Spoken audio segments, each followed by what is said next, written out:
So I was injured out on active service after maybe 9.5 years. And they gave me a choice to stay in and take a desk job or come out. And I said, I'm never going to work behind a desk. And then I became a lawyer working behind a desk. So. This reminds me of a book, Simulation and Simulacra. We keep on creating simulations. So we are recording a podcast. We are creating a simulation of your perspective. Yeah, sure. Towards education and everything. And until people meet you in person, they will create an image of you after watching the podcast. Quite a difficult period. But I met my wife. I had a support mechanism. Quite a funny story, actually, because my granddad met my grandmother in 1945, towards the end of the war. And she was working as a secretary for the Royal Navy. And he walked in as a cheeky sailor with his hat on the back of his head. So we've got the same story, but like 60 years apart. More like the James Bond and the Kenny story that we can. No, I'm not a James Bond character, but... Hello and welcome to another episode of Pine Talks. I'm your host, Prateek Gupta. And this is our Dubai chapter. And you know what we do at Pine Talks. We inspire future by guiding values and empowering knowledge. Every time we get a guest on this particular podcast for a discussion, we ensure that we give you the right introduction for that particular guest. But the guest that we have today, I'm just running out of the description because his achievements, his personality defies the very fabric of how we explain a person's personality. Okay, there are a lot of stories online wherein you can read about the most interesting person in the world.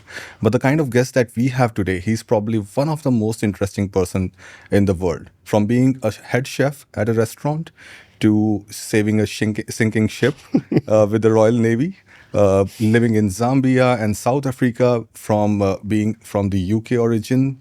And now he is helping sinking universities in UK, if I'm not wrong. That's good analogy. That's very... So let me introduce you to one of the most interesting men I have met till now. And his name is Peter Yetton. Peter, thank you so much for joining us. You're very kind. I'm sure I would not be able to do justice to the kind of life you have lived so far and the kind of experiences you've had. So can you please introduce yourself for our audience? I don't often blush, but I think you got me blushing. So thank you for inviting me on. So I'm Pete Yetton. I don't think my story is that incredible until I meet other people and they say you've done quite a lot. It definitely is. Right, yeah. I mean, how many do you know who have been a chef in the restaurant and have moved from that to being in Royal Navy? I know. I mean, there's a few things. I think my family often, when my daughter's introducing me, they're like, my dad, he can do everything, like to all of her friends. I don't know where it comes from. I think being not afraid of failure, I think, is a key thing. And failure sometimes is you can excel at something and then something else can happen and you just decide to go on a different path. But then you keep the skill set of that initial thing you did and then you just take it forward. So I think a lot of people struggle with moving from one discipline to the next. I think that old school mentality probably of my grandparents and my parents' view was you had your education, you stayed in the job for 30, 40 years, you got the pension, and then you just went off and you just lived your life. I don't know whether maybe I'm just trying to think of all the trigger points of why I did this. There was quite a serious moment when my grandfather passed away. And he'd worked all his entire life after the Royal Navy in the railways and then in ICI, like a chemical works. And he was a shift worker, so he didn't have a massive job, but he did well. But then he retired, and my grandma and him had all these plans. And I think within 3 weeks, he had then passed away. And I remember I was 21 at that, 20 at that time. I remember looking at that whole period going, that's been a plan to get to a stage and it hasn't worked out. And he's worked very hard up to that point. So it wasn't a case where I wanted to live a very sort of happy-go-lucky lifestyle, but I wanted to experience everything in stages. So if I wanted to travel, I knew that I wanted the security of traveling. I wanted to experience, but I wanted to be in something that had value. True. So that's where the Royal Navy came in. So maybe I should probably go back a little bit, I think. So my childhood was really quite informative in terms of growing up in different areas. I think looking back at now, my parents in the very early 1970s with the two small children just going off to Zambia. It must have been incredibly brave when they were in their early 20s themselves. So that was an incredible sort of move for them to make. And I think my mum's always been wanting to help people, so she's been in the teaching profession. So she went and taught this really poor school in Kitwe in Zambia. I went to a school there. Then we came back for a bit, and my father was a metallurgist, so he worked in the copper mines in Zambia. And at that time, I think there was a lot of movement from Europeans and British across to Canada and across to Africa. I think Africa was really expanding. Then they were shaking off the colonial rule. Right. I think Zambia, Kenneth Kaunda just made it a republic as well. So it's quite an exciting time for them, where all of a sudden the French and Belgians and British just all of a sudden realized that the whole thing they were doing was probably wrong, and they had their own identity. So I think my mum played a nice part of the early stages, influencing some young teachers and some young kids, but she was really quite young then as well. So we came back to England, and then we went back out to South Africa, and my father worked for De Beers Diamonds then in Joburg. Right. And then my mother then was also I think teaching, but also then started to teach secretarial skills. Okay. But only to black students. So they were probably from the UK, and they had a very distinct mindset about the apartheid system. And I'll come back to a book I read, because I was always quite proud of that until I read a book. So my mum then started to help with, effectively on very, very quietly. I must have been underground of teaching black students secretarial skills. I think Jesse N. Duarte was linked to her as well, who ended up becoming the deputy secretary of the ANC. At the time, obviously, the ANC were classed as a terrorist outfit and organisation by the government, by the South African government. But we know that Nelson Mandela was obviously imprisoned for his beliefs of trying to help better the situation there. And he then ended up becoming one of the greatest leaders that the UK has ever seen. So I think one man's terrorist is another man's freedom fighter is what they say, don't they? So I think once that government under de Klerk had done the amazing thing of releasing Nelson Mandela, and the transition was amazing in South Africa as well. I don't know if you've seen the history of the reconciliation committees they had, was everyone expected a big bloodbath because of the oppression. And what they did was incredibly, it was very educational based and a lot of empathy of, we've all made mistakes, we need to rebuild. And I think that's why the South Africa mentality through the Springbok rugby team is South Africa is still damaged, and there's corruption and various other bits that are happening, and there's areas that are not doing so well, but they have to mend as a country. And it's an acceptance of all demographics of colour within that country. And that was a real driver for me. I think I remember being really young and looking at this, and I don't think I probably didn't compute too well with that. But I went to a really nice school in Johannesburg. I was sent to boarding school at a young age while my parents did their own thing. And I remember there was the first ever black child came into the school, into my class. Wow. And I instantly became his friend. And I remember losing all my friends within about a week, because all the parents had said to their kids, don't talk to, and I had quite an English accent then. When I left, I had a very South African accent, a very different accent. But yes, I remained friends with my friend for about maybe a year, 2 years. But I remember losing my whole social circle. I also remember really clearly thinking I didn't care. And they were good friends of mine.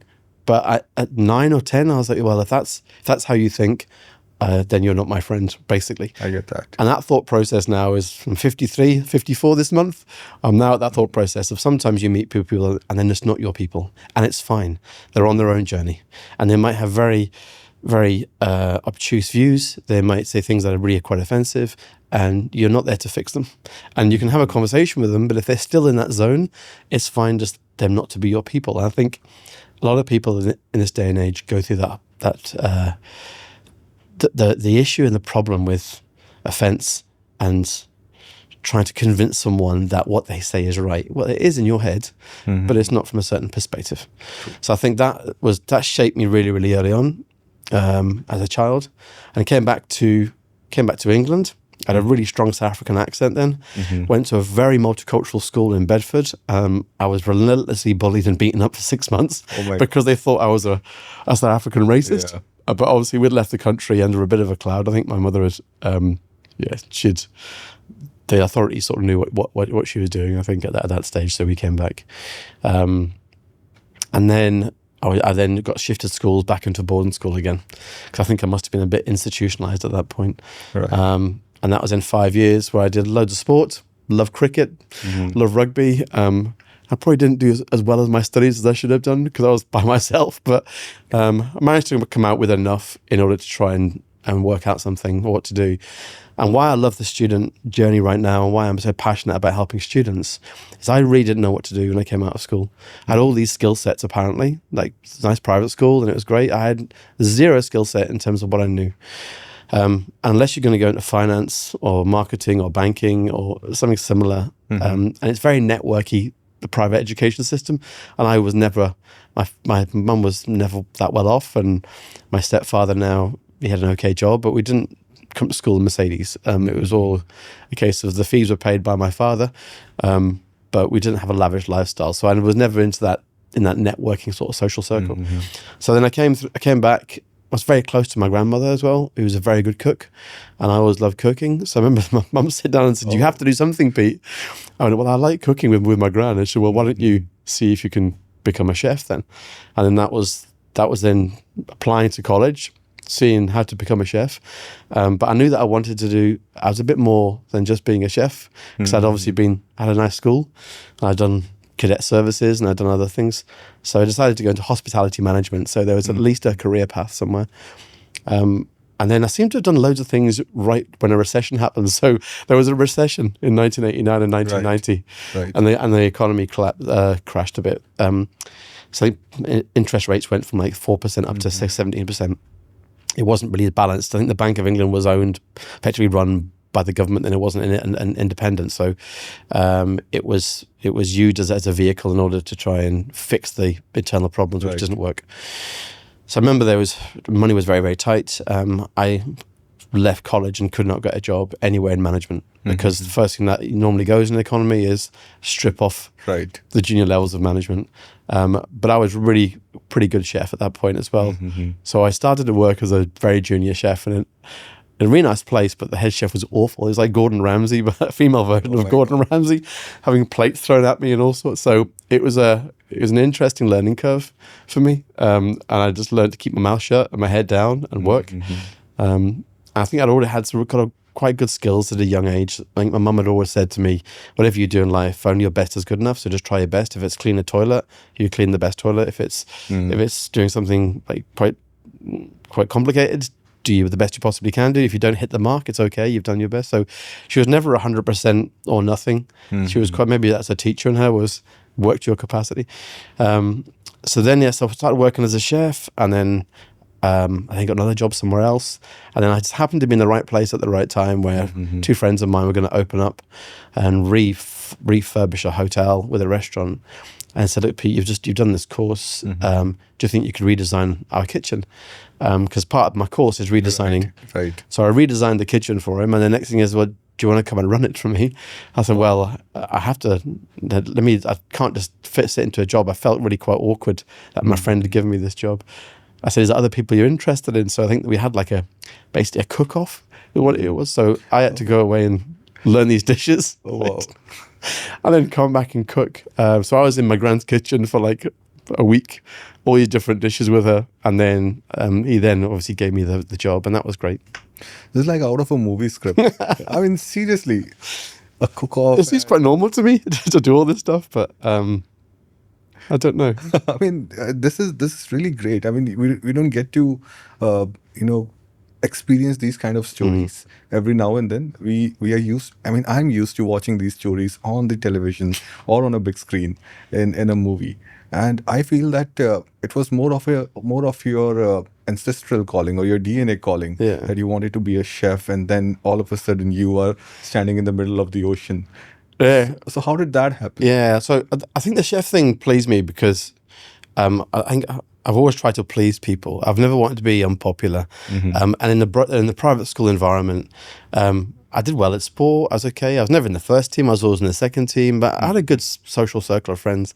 But you always try to fit in. I think that's I've never been happy standing on my own until now. I'm quite happy being a trailblazer for the higher education sector. But back then, a lot of kids are the same. They just want to try and fit in. So the chefing thing, all of a sudden I could make something and then I could make someone really quite happy by the meeting. So it was a really good byproduct and of my effort.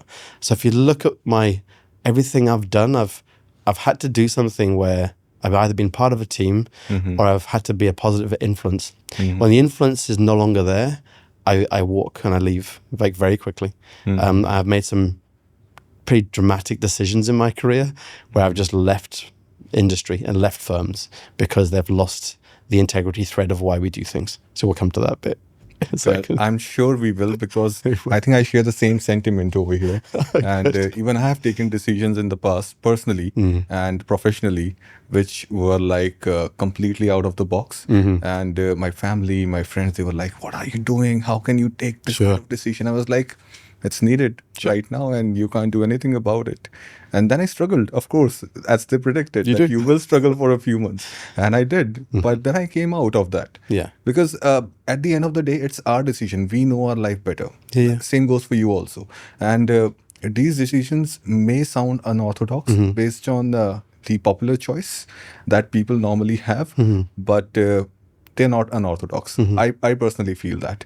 And I'm sure that we, at the end of the day, will be very proud of making that wrong decision at that time, because that's what led us here. Yeah. Every small decision that we make, even if, the smallest of the decision of tying your shoelaces on the other side, they change the course of life. That's true. I believe in the butterfly effect as much as everyone else do.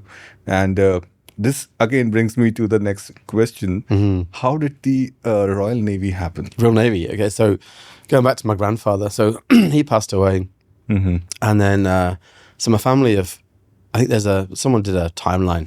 These DNA things you can look at, or your family history.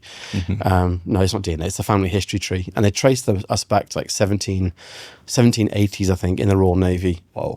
Because my grandmother is originally from Portsmouth, which was the Portsmouth and Plymouth were the big Navy harbours. So there's always been someone, but they might have skipped a few generations, but there's been someone that has represented something for a greater cause throughout my entire ancestry. So even though I've been in the military, it was for a very different reason when I joined up. I think what's shifted since probably the year 2000 is a very corporate-led strategy on foreign policy and wars.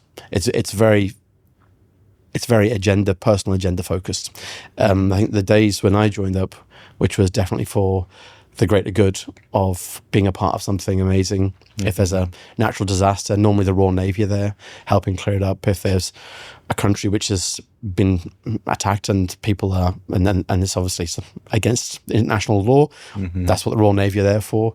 It was never a force to go in controversially against UN sanctions, and I think that's why I was quite happy when I got pensioned off, because I sort of, for the first time, didn't agree with some of the decision-making that I was seeing at the highest level of leadership.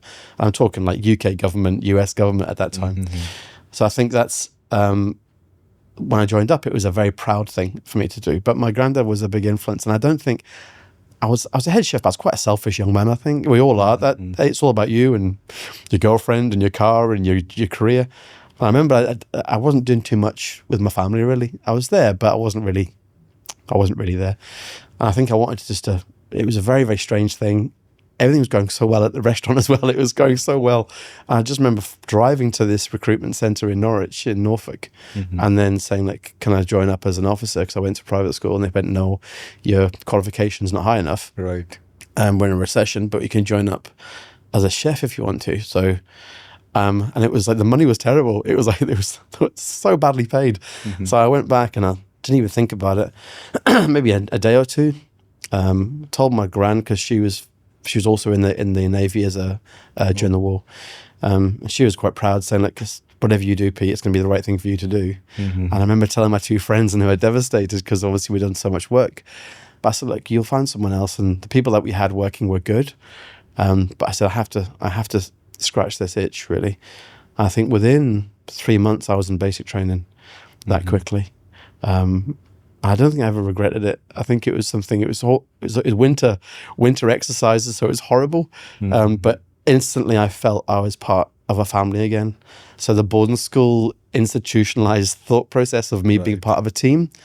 And then I'd lost my team in South Africa when I'd befriended someone, and all of a sudden now I've got another team again, and I could then work towards something. So I had a really good journey throughout the whole period. I threw myself into everything, as I would do, to try and get the best experience. So I was operational all throughout, but I wasn't a chef at all. So within 4 weeks of joining, a friend of mine had joined up they didn't realize that he was colorblind, and he was meant to be a weapons technician, like mine warfare is what it was. And they were going to throw him out after 4 weeks. And we'd become so close within 4 weeks. It was a real band of brothers mentality. So I remember I was a class leader, so I'd already been given a promotion as soon as I started because I was a bit older than everyone else. And I went to the CEO and said, look, I'll change with him. It doesn't matter. He can become a chef and I'll become... We don't need to see colours to know what a tomato and a lemon is. They look very, very different in terms of structure. It's like one's orange, one's red and one's yellow. And he allowed it to happen. So he then had a great career as a chef in the Royal Navy. Wow. And then I then became a mine warfare weapons expert. Yeah. So that's my training, and that's why I ended up operational throughout my entire time. So they didn't realize I could shoot quite well because I was taught to shoot in South Africa at a young age. So they started to put me to competitions, and then I became like, I think maybe 5th in the UK and then 22nd in the world, I think. And then they headhunted me across to another different area to try another operational area. And it was really good. It was really good fun. But I felt we were doing quite a lot of good at that stage. Luckily, thankfully, at the time, there weren't any major conflicts on, but we were coming to the end of a couple of conflicts. And Northern Ireland at the time was the Good Friday Agreement was drawn up. And I think that's the first time I really started to look at the impact of conflict on human population. I think that's the first time I'd really been involved on it face-to-face. I had a number of tours out there, and I really had a huge amount of empathy of, forget the politics on either side, but there's a civilian sector in the middle of all this that are damaged by it. And that mentality is where I am right now with students. They're the innocent party in all this, and there's a lot going on the outside of it. We need to focus on them the whole way through. So I was injured out on active service after maybe 9.5 years. And I was, they gave me a choice to stay in and take a desk job or come out. I said, I'm never going to work behind a desk. And then I became a lawyer working behind a desk. So I came out, damaged and no qualifications really. And I couldn't get a job for about 1.5 years at that stage. So it was quite a difficult period. But I met my wife. So I had a support mechanism. Which was good. It was quite a funny story actually, because my granddad met my grandmother in 1944 or 1945, towards the end of the war, and she was working as a secretary for the Royal Navy, and he walked in as a cheeky sailor with his hat on the back of his head, really liked her, and then asked her out on a date. And when I met my wife, she was working as a PA to the captain in a Navy base as a civilian. I walked past her office and I really liked her. I thought, I'm going to go and ask her out. So we've got the same story, but like 60 years apart, which was quite nice. More like the James Bond and the Penny story that we can see. I'm not a James Bond character, but I just think it's a really nice story, obviously, of how my grandparents met and they had a great life together. And then obviously just accidentally, I met this lady and then we've been together ever since. Well, I'm sure the kind of life you have lived from moving from UK to Zambia and South Africa, being a chef, then being a chef in Navy, then being the marksman for the Navy and working as weapons expert. You're the perfect fit for being the James Bond for the MI6. I believe that. And I did try and apply for them once, actually, but yeah, they knocked me back. Yeah.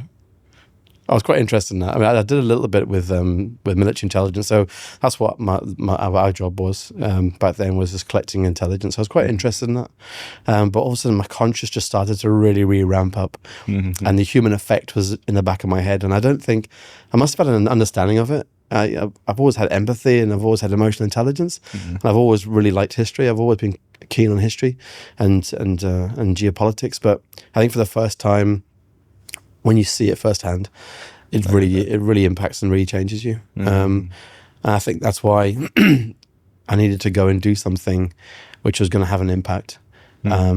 And it was a really poignant moment. I remember I was injured, and I was like CASEVAC, it's called. Like you get put into a helicopter, and they then take you out of the operational zone, and they flew me back to this base. And I remember the door being open of the helicopter, and I was all strapped in. I was looking out, and I'd lost all the feeling in my lower half of my body. Like I'd smashed my lower back.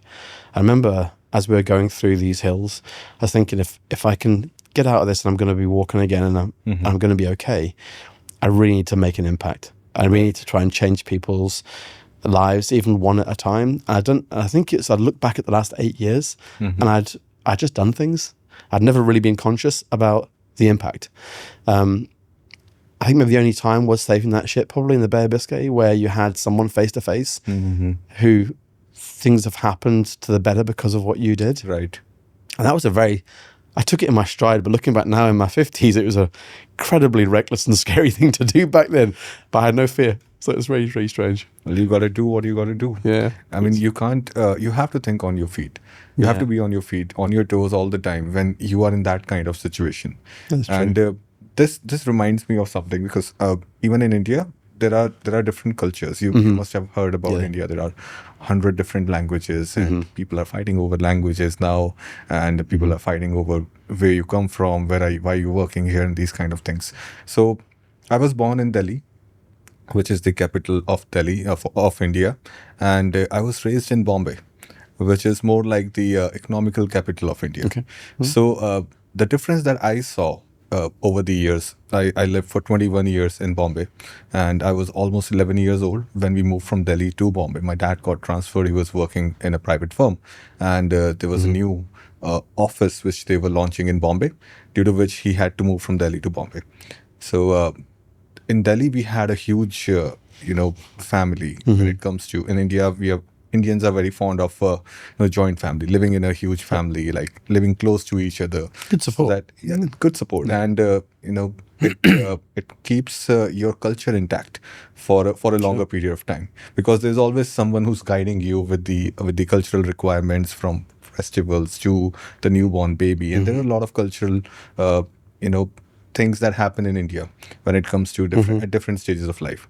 So when we moved to Bombay, my life completely changed, because now I'm an independent person. My dad used to work. He used to go to office. I'm the eldest in the family. I'm the eldest in my generation. My dad was eldest, or is eldest in his generation. So it came with a lot of unsaid responsibility of your younger siblings and your family members and everyone.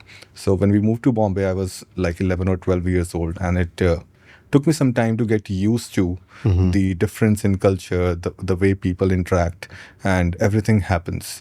And I was the one who got all the problems solved at home, like the electricity problem or the phone lines. It's a lot of responsibility for someone. Yeah, but that shaped me in a way wherein I have become independent. Yeah. Okay, I can solve problems. I can do a lot of things on my own. Sure. I don't need any kind of push or any kind of motivation. These kind of things happen. Did you feel the same when you moved to Zambia and South Africa? And what was your take when you came back to UK and you looked at people of your age? It's interesting. What difference did you find in thought process? Yeah, I think probably seeing locals in South Africa at my age, but they don't have my lifestyle. And I was obviously fortunate at that stage, but they seemed far more resilient. They seemed far more worldly wide, and a bit more life experience. And when I came back, my parents separated. So when I was about maybe 14, and I remember I was quite small and quite young, and pretty sheltered, I think, in my outlook at that stage. I had a nice life, but I'd been exposed to things where the rights and wrongs in life. So I was really aware of what racism was. I was really aware of how my mum and dad felt about it, and we had a very close connection with. Don't judge me on this, right? But every house then you had someone who was helping in the garden. You had maids and that. But Miriam was the person who looked after me when I came back from school, and she was lovely. And I was always in her house. And she had an older daughter, Rosemary, who was like 18 at the time, and she was lovely. And they were part of your family, but that was because they were in a British environment in South Africa. if they were in probably in a more traditional Afrikaans family, there'd be a very, very distinct separation between them. Right. And that proximity of relationship wouldn't have been there. So I was exposed to sort of things where I didn't really understand. I had to ask a lot of questions, and I got really good answers from my parents. Have always been quite open and honest with. They haven't sheltered anything. But I remember the weight on my shoulders though when I came back and I realized that my parents are separated, and it was my mum and my sister and me. I remember I had a conversation. My dad did that usual dad talk of saying, "Look, the weight's on your shoulders now. Look after your mum." I was like, "Well, I'm literally only 13 or 14 years old." Right. And I remember feeling like, "Is it my responsibility?" But I do remember stepping up and trying to fulfill that, like some sort of role.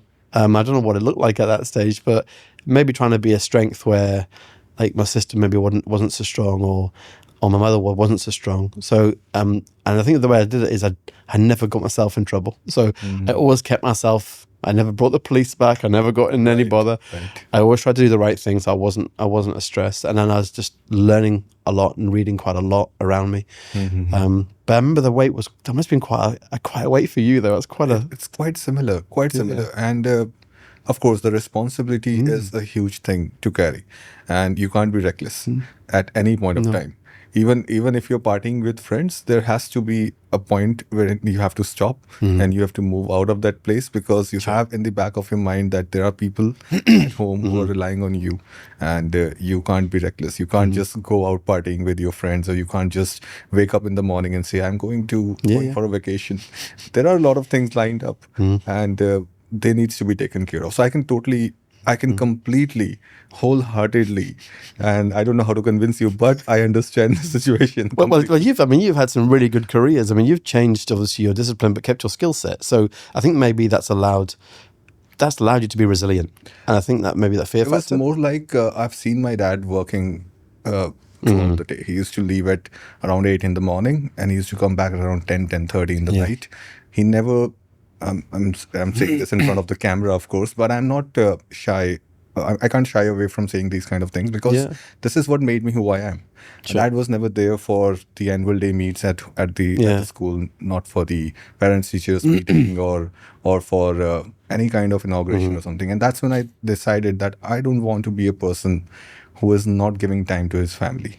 I want to give time to my family. Very, very similar story. So wait till you finish. I'll tell you. So this drove me to a point wherein I was always driven to start my own business. And the moment, and during that time in 2004-05, there was a huge push towards BPOs in India.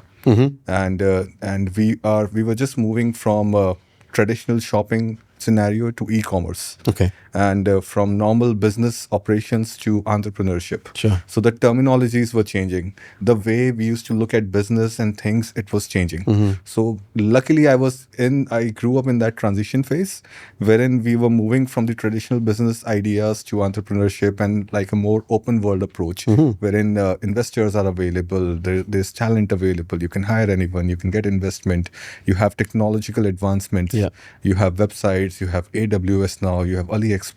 There's so much going on, and that made me think that if I want to run my own business, even if I'm not an expert in everything, I need to know everything. So when we talk about that phrase, jack of all trades, master of none, it's an incomplete phrase. The complete one is jack of all trades, master of none is oftentimes better than master of one. And this is something I think it's maybe where we're at. So this made me think that I need to learn every aspect of business before I get into one. So I've worked in sales. I started from sales at the age of 17 and a half.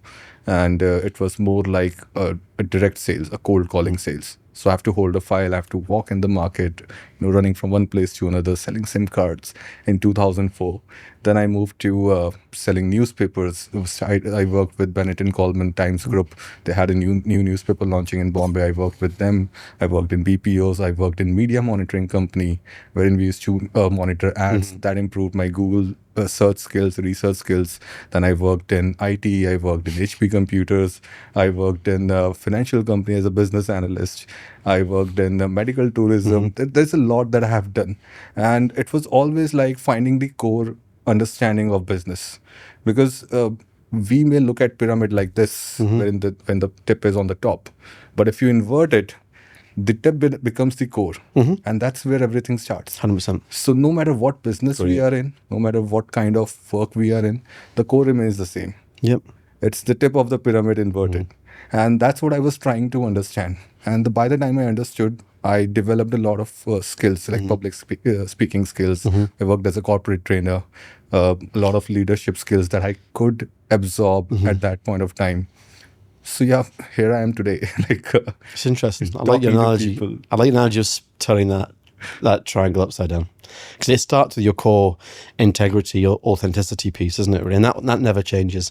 That's what forces you to leave companies where you know it's not right. Because that's the bit that no one can ever attack, and it can never take it away from you because it's part of your DNA. So luckily, everywhere I've worked, I was blessed with amazing managers who used to work with this. So one of the managers told me that you should do project management and planning. I was like, do you have a book? He's like, yes, I got the book. I got a copy. I studied it. I was like, I don't need to appear for exam. I got the knowledge. Then one of the managers told me that you should go into Six Sigma, the quality and everything and all these things. Like, do you have a book? He's like, okay, I have. He was Six Sigma black belt back then. And luckily, I was working with him, so I learned a lot. So I got the book, I studied it, and I was like, okay, I have to apply this knowledge in my business. I don't need a degree to get a job. Till the time I have the knowledge, which is applicable appropriately in the business that I'm in, it doesn't matter. Sure. Because degrees are if you need a job. If you have the knowledge and if you can apply it in your own business, it doesn't make a difference. And people used to run business even before there was a course called MBA. So there has to be some kind of business acumen embedded in our DNA, which we are just not able to tap in. And MBA is just like a deja vu of those kind of knowledge. So I started exploring more. I did this. I studied MBA. I studied PMP. I studied Six Sigma. And I thought that I don't need a master's degree anymore. It's not required. And same thing. This is how Pine Talks, this podcast also started. So I started with Pine Overseas after I left UEL. And the main focus was towards helping students in choosing the right course. And the moment I started exploring the market, I realized that I'm dealing with over 100,000 different agents in India and who are not doing it right, probably. Maybe a few of them are. So even if I'm doing something different, the competition still remains the same. So I have to come up with something different, wherein I am, reaching out to people and giving out the knowledge that is required. And that's when Pine Talks, this podcast, came into existence. So reaching out to people like you, reaching out to industry experts, and getting their insights on what pushed them to make that kind of decision, and how did they live their life, and how is it going to help the students or working professionals who are watching this particular podcast. We're very similar kindred spirits, you and I then. So your journey has shaped you really into creating a values-based business where it has to stand on integrity and a value model.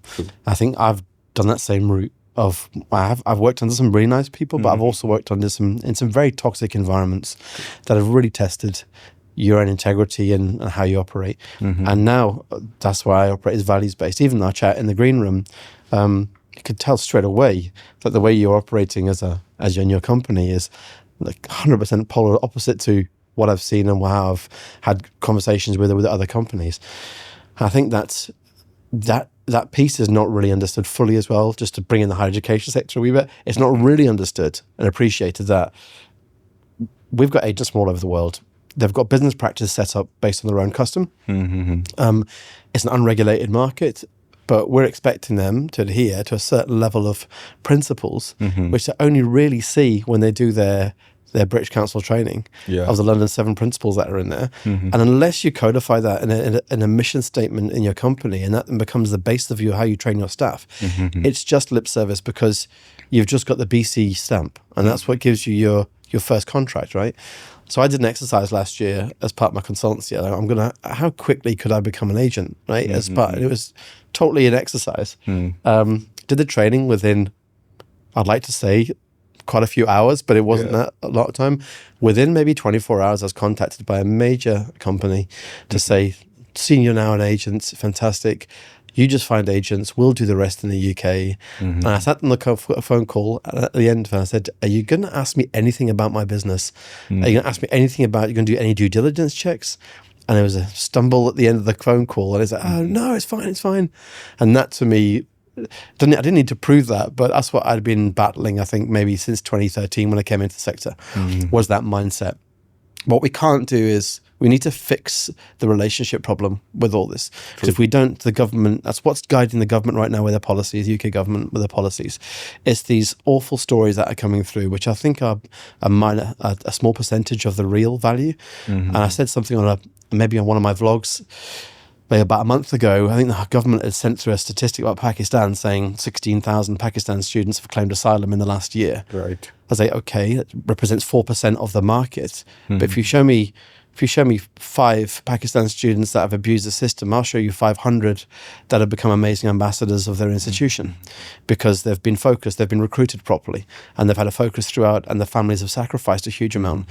And they're often, you find in post-92s especially, you'll find that the most prolific attenders of extracurricular activities, student presidents, heads of clubs are all from what the UKVI would perceive to be higher risk developing countries because their families have sacrificed a huge amount. Education is not a birthright like it is in the UK. And they don't really appreciate in the UK the journey it's taken to get to that stage. And this means a lot. So when they're in here studying, they're going to work twice as hard as anyone else. I watched a fantastic webinar with the University of Southampton, I think it was, maybe about a month ago. About last week. What's last week? And it was one of their students was talking about his journey and him being a student from India. And it was fascinating saying, I know that I had to work harder than everyone else, and I have. And there are people even from India in my course that didn't work as hard as me, but that was my journey. And I think that's what you said you use alumni as well as part of your mentoring process and stuff. I think at University of Southampton do that as well. And they've just created a really authentic piece of work by opening up in India at that level. And that to me shows authenticity, integrity of where we need to get to. True. We don't just, at the moment, it's just one-way traffic as I feel like I see it. Like, the universities are in financial trouble, they've had fee issues, and therefore the answer is increased international recruitment. True. But there's far more they need to do. You can't just go into India, right, and start recruiting. Right. The market's too special in terms of there's too many students who are credible, who are sacrificing a lot to get to that stage. And if you've got a university, and even very good universities right now who are going into this thinking it's going to solve their issues, they're coming unstuck very, very quickly. There are some very prominent, well-known Russell universities who are in trouble because they are forcing themselves, quite rightly, to diversify their portfolio. So they can't keep relying on China, US, and safe markets. So they've thought, there's someone in their recruitment strategy have said, India's going great, Nepal's going fantastic, let's go to India. And they literally will be a strategy, they'll open up their doors, and what they won't realize is that the agent market will see that by lowering their eligibility standards, their criteria to entry. All of a sudden, these kids that normally wouldn't have a chance at this, then they have got a chance with all these scholarships. But very, very quickly, the Home Office have seen the level of visa refusals increasing exponentially, and that's why some of these institutions you've seen in action plans. If you follow the action plans, I don't know how much you see back in India and here, or how it's publicised, but there have been institutions who have been put on action plans in the last year and a half. And it's the first time we've really seen it, whether on for 6 months or a year. And that's what I'm doing now, really, just trying to help them. But anyway, we've gone far too ahead here. We're not, we are actually going far too ahead, because I wanted to get the introduction of your remarkable law services. Yeah, okay. Before we could move on to the university part. RLC was probably born years ago.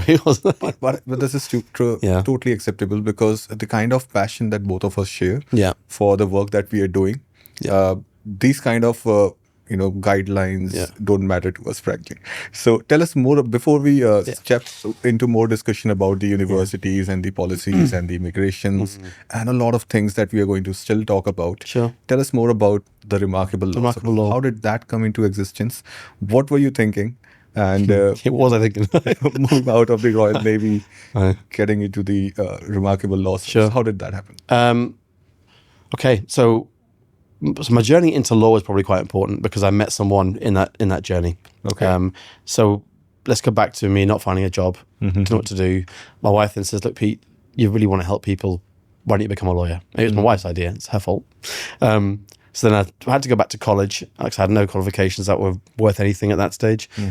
So I was sat in front of a class at 32 years old, sitting 4 Scottish hires to try and get into law school. And kids who don't do that well sometimes and fail their exams, they sometimes will go into college and try and redo their exams. So there's like these kids in there that were not interested at all. Their parents said, you're going to go to college. So I was at the front getting one-to-one tuition from really good lecturers. I came out with, I think, 2 A's and 2 B's maybe. I got into law school. And it's interesting because I was offered a place at the University of Glasgow, Edinburgh, and then also Napier. And I went to the University of Glasgow and they were really quite standoffish. And I said, I'm a mature student. I'm asking loads of questions. I went, you just do your degree here. There's tutorials, and I went to the university to Napier, and they're just, I think maybe the second year of their LLB, their law degree. And they're quite young lecturers. And I said, yeah, Pete, don't worry, we're here till 8 o'clock at night.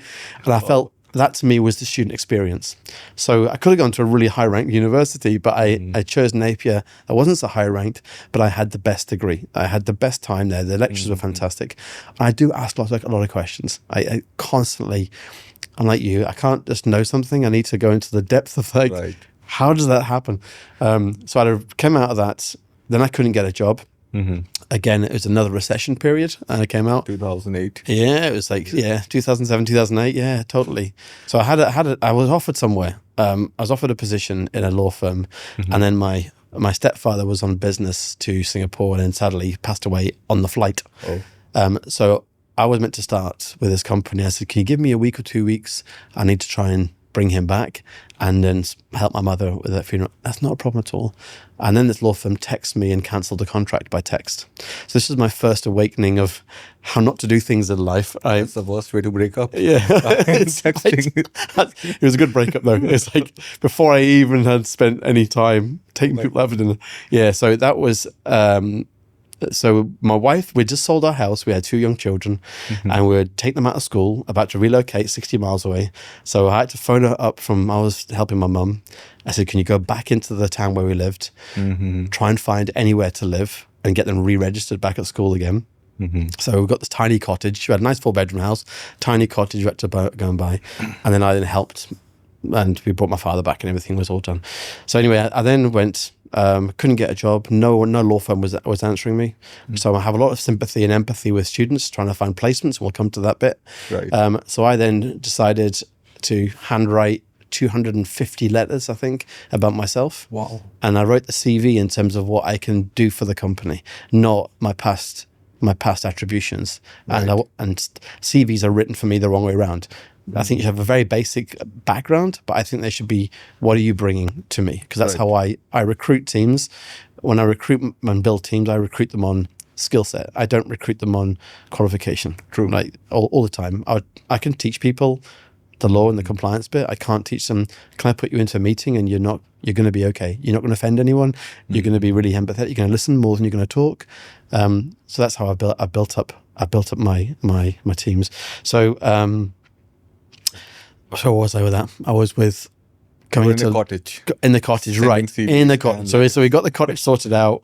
I came back up, hand to hand delivered all these letters, and I walked into a criminal law firm in a very rough part of Glasgow, and he was looking for someone to go and do prison work. And he said, "How old are you?" I was like, "I'm 35, I think at that time." He said, if you can start, I'll take you on next week. So then I started, I was a criminal lawyer then. Did criminal, did family law, and I started to do a couple of human rights cases. And I realized veterans were coming out of the Afghan war at that stage, really poorly trained, no pension issues. The government treated them really badly, really, and just dumped them 4 or 5 years of service. Oh my God. And just dumped them. So I did a lot of pro bono free work. Go back a bit. So through my degree, I ran out of money on my last year, right? I had no more funds. So I went to 2 charities, who were British charities that help veterans, Poppy Scotland and Saffron, I think it was. And they then helped me with paying my bills for a period of a year. So I said, and they wouldn't take any money back because they can't, they're a charity. I said, well, I'll do pro bono work for you then for as long as it takes. So then I started to work for free in some of their charities, helping with veterans' pension issues, helping some of them get back on their feet again. Right. And I felt really a lot of value out of that. Doing free work. I think everyone should do some volunteer work at some stage. It really impacts how you think about things, where your driver is not financial. It's just the journey of that person. And maybe that sort of shaped remarkable law consultancy a bit.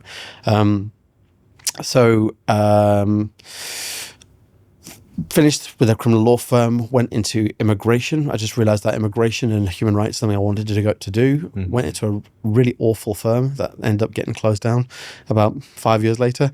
And it was just a cash cow. It was just immigration asylum, is what it is.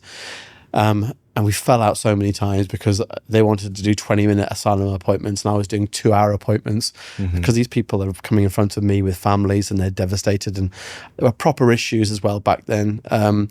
I'd say some of the issues coming through that I've seen last year in practice were a little bit difficult. They're quite difficult to try and navigate through. I think there are interpreters in the UK who are very, very savvy in terms of what the story should look like for the government. It doesn't help the person, the client. So it was an incredibly difficult period, but I enjoyed it. I had a lot of positive wins I had. So I've met quite a few people who had done well, and I had started to keep a little list of people who had helped. So I was like, okay, that's like 8 people impacted. That's 10 people impacted. That's great. And I got to the stage where that firm then became too much. And it's my first walkout ever of a firm. So I woke up on the 26th of December, and I said to Laura, I'm not going back, and that's me done. My wife's really supportive, and she believes in me more than I believe in myself, I think. And she said, look, just fine, you'll be fine.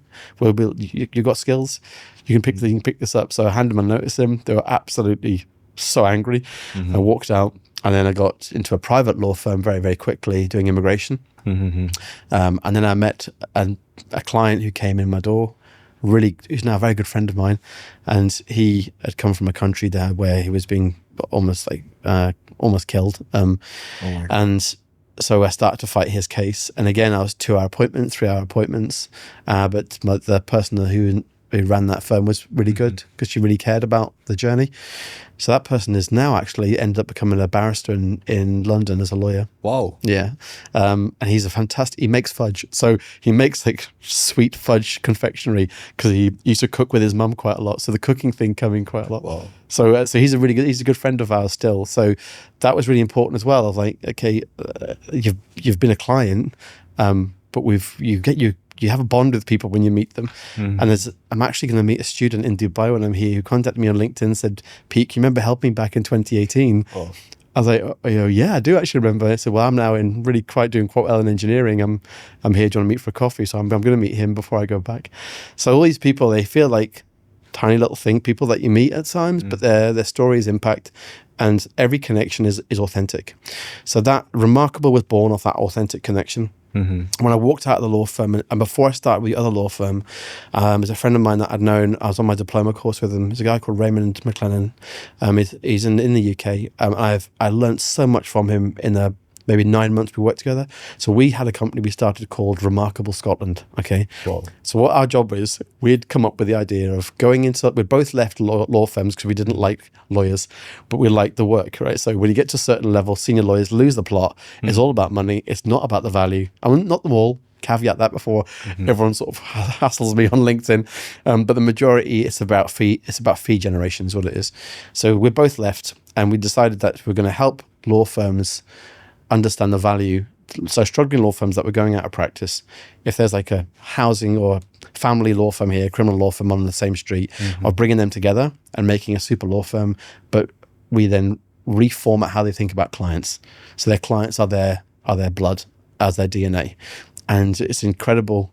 One thing we did as an exercise, right? And they never told the partners, getting a business card is like a rite of passage as a lawyer. So once you're qualified and you're no longer a trainee, someone gives you your business cards. It's ridiculous, right? So we then had the training sessions, these open days, and then we'd give all the business cards to the cleaners and to the admin staff and to the typists. So they'd go out and they'd have their own box, and they'd be looking at these boxes. And that's you. I said, when you're in a bar or you're talking to your friends, do you want to say, oh, I work for this law firm and it's all right? Or do you want to have pride to say, well, I'm their executive domestic cleaner, and I make sure that the place is looking fantastic so clients come in. It's the first impression. It's about that pride. Like, how do you want to see yourself? Because how I see you is you do an amazing job. It's like that story, isn't it? That old analogy in leadership you always tell, where they're in 1969, they're about to launch a rocket, and the scientist runs out of the lab and trips over the cleaner. What are you doing there? And the cleaner says, I'm helping getting a man on the moon.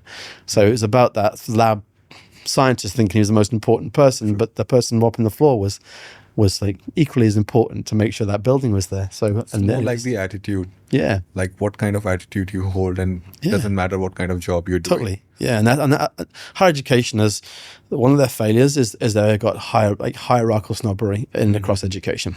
If you're not a doctor, you can't get even in some committees and meetings, but you will have a lot to say. Right. If you're sitting in professional support services, sometimes senior academics don't want to sort of talk to you.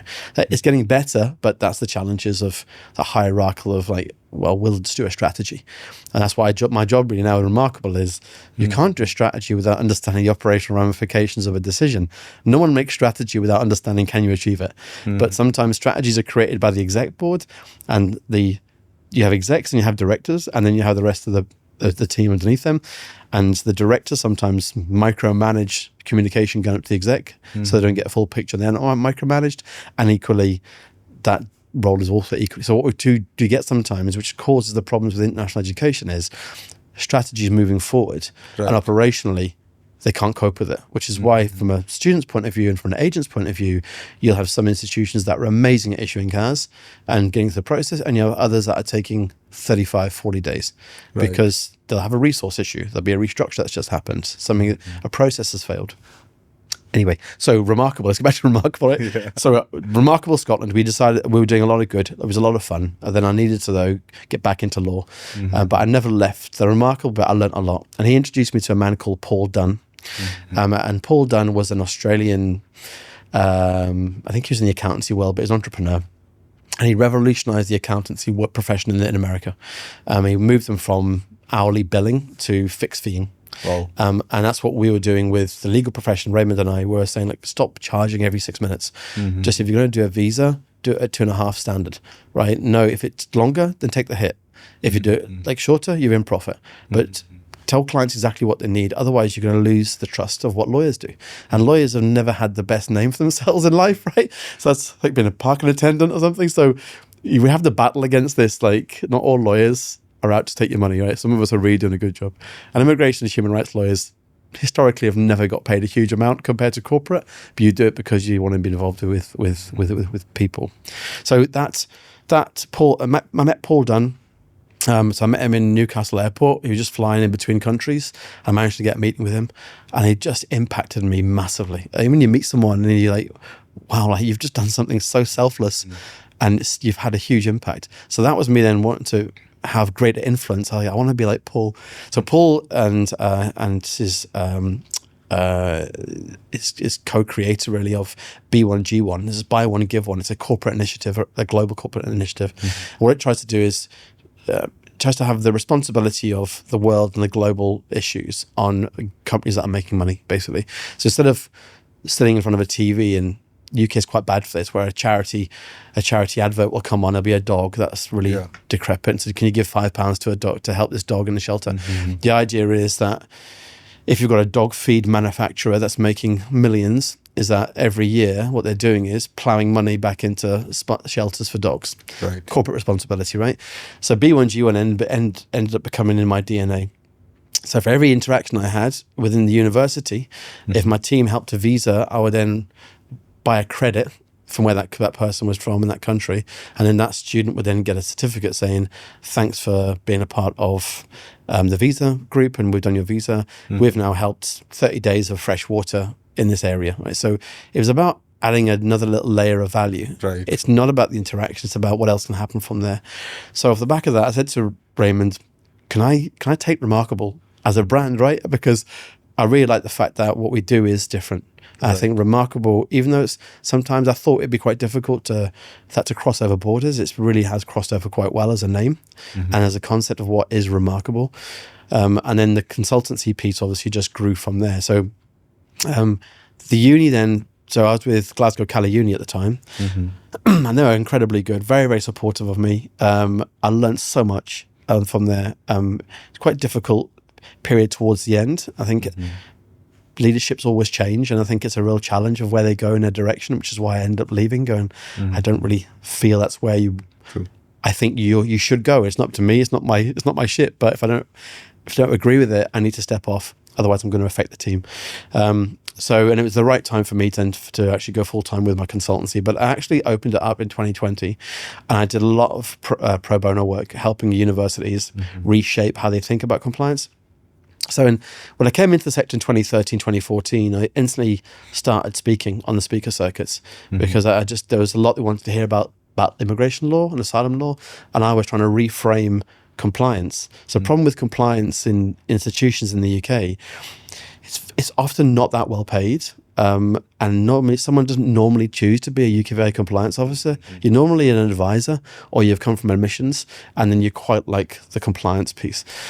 It's often compartmentalized as well. So it's a very reactive team that only deals with things that they come in on the 11th hour. They haven't historically been like a golden thread through that entire student journey to help influence. So I copyrighted a set of presentations which was reframing compliance risk management into a collaborative duty of care. So it wasn't that catchy, but everyone understood what it meant. And it was trying to say to the sector, there's two people that have responsibility over a license, right, in a university. There's your authorizing officer, who's normally the university secretary, and there's a key contact, who's normally the compliance officer. But you've been working in universities. The responsibility lies on all of our shoulders, and not on these two people. And because they're reactive teams and they're shoved in different areas, they might be in governance, sometimes they might be in admissions, sometimes might be in the international team or even registry. It's up to the person who is the head of that to then shape that team to say, I need a wider scope. But invariably, it's so hard to do because they're dealing with issues all the time. So I started this concept on every speaker circuit I did. NARIC, before they turned into ECTIS, and it really started to sort of permeate. There's even some institutions that have changed the names of their compliance teams to the name that I changed my team to, which is really good because they saw the structure. So when I go in right now with a consultancy and I'm shaping I always start with a compliance team. I always start with the perception of the student all the time. Like, how do you speak to the student? Like, what do we see them as? Are they important? Like, do you literally have that in your thread throughout everywhere? So that remarkable thing became like really important as it grew. And then in 2021, I won a national award for military values in business. And it was an award I was really proud about. It was quite hard to explain to people what military values were because they thought, are you some sort of mad military leader? I'm like, well, no, I'm not. It's not at all like that. But it was a recognition from my peers and from some of the other external people I'd worked with that the values that you really hold true when you join up, especially the UK military, which is self-sacrifice, discipline, courage, integrity, authenticity. You're there, teamwork, all that sort of stuff means something. And it never... You don't often see it, or maybe you do now. You didn't often see it in the higher education sector, right? It was leadership is something that they never focused on. There are people, many directors who had really good teams and positions that they had, but they didn't really have any personal training that they had. I put myself through like a higher education MBA in 2016 it's now called Advanced HE, but it's with the Leadership for Higher Education. I learned so much in that time because you're not used to politics in military leadership, or even in legal leadership, or even hospitality management, but there's a lot of politics within higher education. So when I learned in that MBA, what they taught me is all the different models of how you achieve what you have to achieve. Right. And it was like, it's like a door open for me of like how to, that thing where you have to plant seeds to make things grow. Like, you know it's going to happen, but the person's not going to listen to you. I'll plant the seed in that area and I'll come back to it in about 3 weeks. But if we don't do this might happen, and just leave it. So I learned quite a lot. So then the Remarkable Law Consultancy name then became a bit of a thing. And I started to do a few more posts, and then I realized that there was going to be an absolute conflict between me wanting that as a financial profit company, adding value, and I can't stay in GCU doing that. I was only meant to do 5 years. I always do the 3 and 5 year plan. I don't know whether you're the same. In my head, I got 3 and 5 years all the time. But I was meant to leave, and then Brexit happened. And there was no preparation for it. No one was prepared for what was going to happen. And I was like, guys, this is going to be really, really bad. Compliance-wise, it's going to be horrendous because a lot of European students were leaving after 3 years in Scotland and not doing the 4th year. And obviously with an international student, that would mean it's a non-completion. So there was like, you're going to affect your license. So I stayed for that. And I was going to leave again in 2020 and then COVID happened. Yeah. So I had to then move to the hybrid model, and I was then really focused on my team. I've gone away, okay, my team is like, they need more support. And that was quite interesting to see how people operate on a remote setting. And I thought it'd be great. So I've been trying to bring in results-orientated working environment, ROWE, for a number of years in my team. And I learned it off the back of Paul Dunn and Raymond McLennan, that other guy I told you about. And I got a story of these two factory owners in South America, and they both had very, very similar factories. One factory, though, was full of women, and all their men were in mines, and all the women were coming doing textiles, but they had kids. So he was seeing his productivity going downhill because the wives had to go, the ladies had to go back, look after their kids, then come back, and the shifts were getting lost. So he had called them into a huge warehouse meeting and said, I'm going to introduce ROWE, and so you, within your teams, you choose when you work or what hours you work. If you want to work at night, normally the factory shut down at like 8 o'clock. If you want to work in the night, you let us know. If there's a team that's dedicated to keep working. He told his other colleague in the other factory, you'll be closed within 6 months. That other factory ended up closing within 2 years because he then was effectively producing almost 24 hours a day because the working environment of the women they were working to suit their own lives. So that's when work complemented their life and not the other way around, really. So the balance was shifted. Yeah. And that's where we are now with generations. I think they're now looking at balance more than anything else. I think that's truly one of the best examples of work-life balance that anyone can think of. And I was really right to say that you are one of the most interesting person in the world. You've seen the 2 recessions.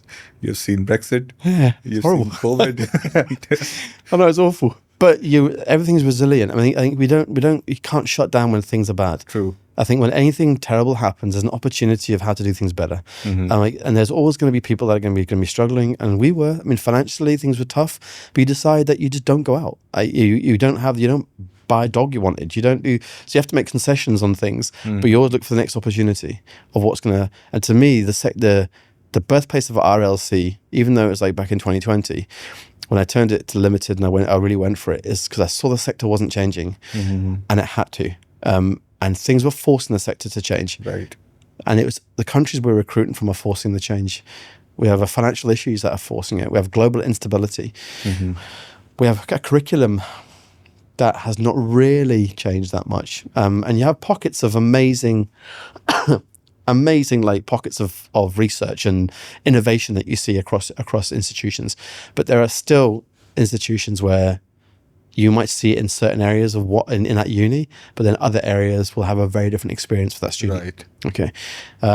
So I think bringing all those bits in was remarkable. Had to then, I felt, stand outside of the box, but with a huge amount of experience, and then help the sector get to the place where I knew it needed to be arrogantly, right? So it's not up to me, but I just knew all the things where everything that's going wrong with regards to the student was stemming from either a lack of understanding of a recruitment strategy down to maybe someone doing admin, or there was really poor communication between the main source of recruitment, which is the agent market.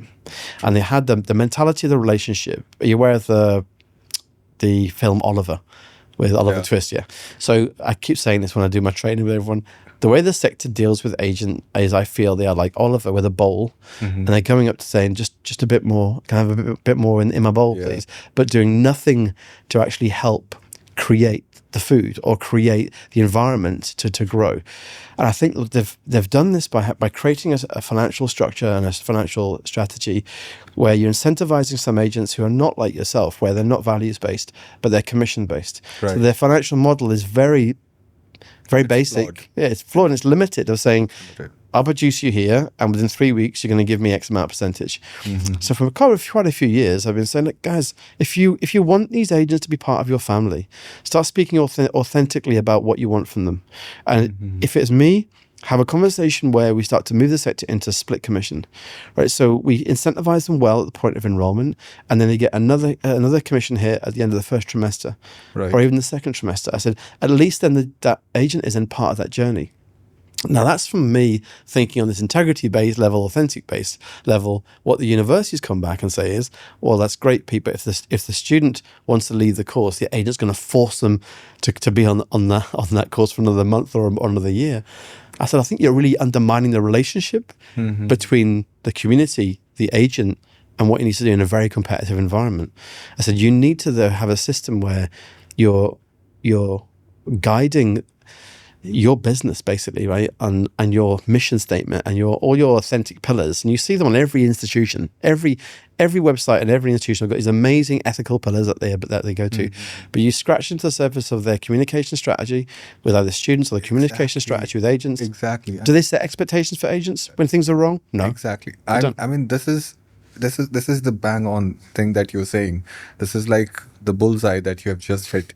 And I personally feel that most of the businesses that are being developed now or in existence right now when it comes to educational services, they are more of profit driven than values or principle driven. And that's what makes them less sustainable for a longer period of time. They may be able to make quick money right now, but when we talk about sustaining in the market for 10 to 15 years or maybe longer, or leaving a legacy for their future generations, that's not going to happen. No. And when a particular university incentivizes an agent based on the number of students that they're giving, it's more like they're setting up a precedent that money is more important than quality. And this reminds me of something which I learned in one of the organizations I've worked. There's something called as perception management.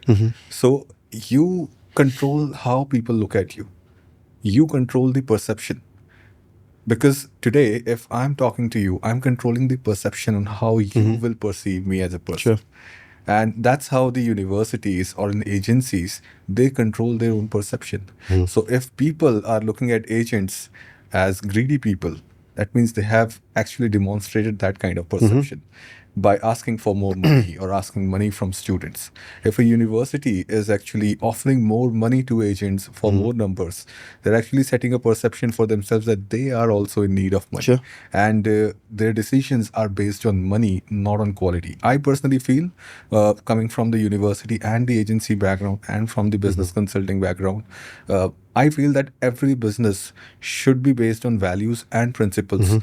And this is the most important foundation of any business. And if a university is going to incentivize an agent, and if they're offering more commission, it should be based on their acceptance rate rather than on the number of students that they're sending. Is it? Like how many students are being rejected or how are being accepted. But they benchmark it. The universities benchmark student success and recruitment also wrong. They base success model on unconditional offers, right? And that's basically it, all enrolled students. And then they base all their forecasting figures from that moment. What they need to do for me is you need to then reassess at the end of trimester 1, which pretty much 95% of your students are going to be continuing. If they get to week 12, as you know, if you're basing your stats on what came in and what's still there, then that's your strategy in terms of, that's your student number that you got. That's your credible student number. Right. Now, the attrition bit is the problem. But they have to then start doing pattern analysis, which doesn't really happen. And that's the bit I do teach in universities, is when you have an issue with a student, either non-completion or attrition, you need to look at what happened in their journey. You can't just say, oh, we lost another student on an MBA program. Something happened so you start with the course, speak to the lecturer, is everything okay? Is the pedagogy at the right level? Do we have a problem with that? And that's another whole topic of conversation with the coloniality of knowledge. Are we teaching it at the right level? Is our language okay? And we come back into what happened at the admission cycle. Do we get the eligibility criteria incorrect? Did we look at the wrong qualifications? True. Then you've got to come back to the agent piece. But you've got to feed back to all these areas and give the agent the opportunity to say, oh, by the way, it's another student of yours that hasn't completed or they've left. Can you let me know why? But then be a part of that journey to help that agent not get to that stage again. So, and normally if it's not a great agent, set up as quite a new agent, they might not have anything that templated of how to capture the right data we need that we want to see in a statement of purpose for admissions to make an easy decision. So it's quite an easy fix, but we don't do the analysis. So we just effectively accept the statistic of saying, we've got an attrition rate, and as long as it's within that basic compliance assessment, we're okay. What's changing, which is it's painful for the sector, the change in the BCA metrics, the basic compliance assessment metrics, is forcing the institutions now where every single student matters. They can't accept a non-completion rate of 4% or 5%, because if the non-completion stats have all changed by 5%, as have the enrollment stats and the visa refusal stats, there's less wriggle room for error, which means then you can't just accept that I'll have a business, I'll always have up to 10% loss.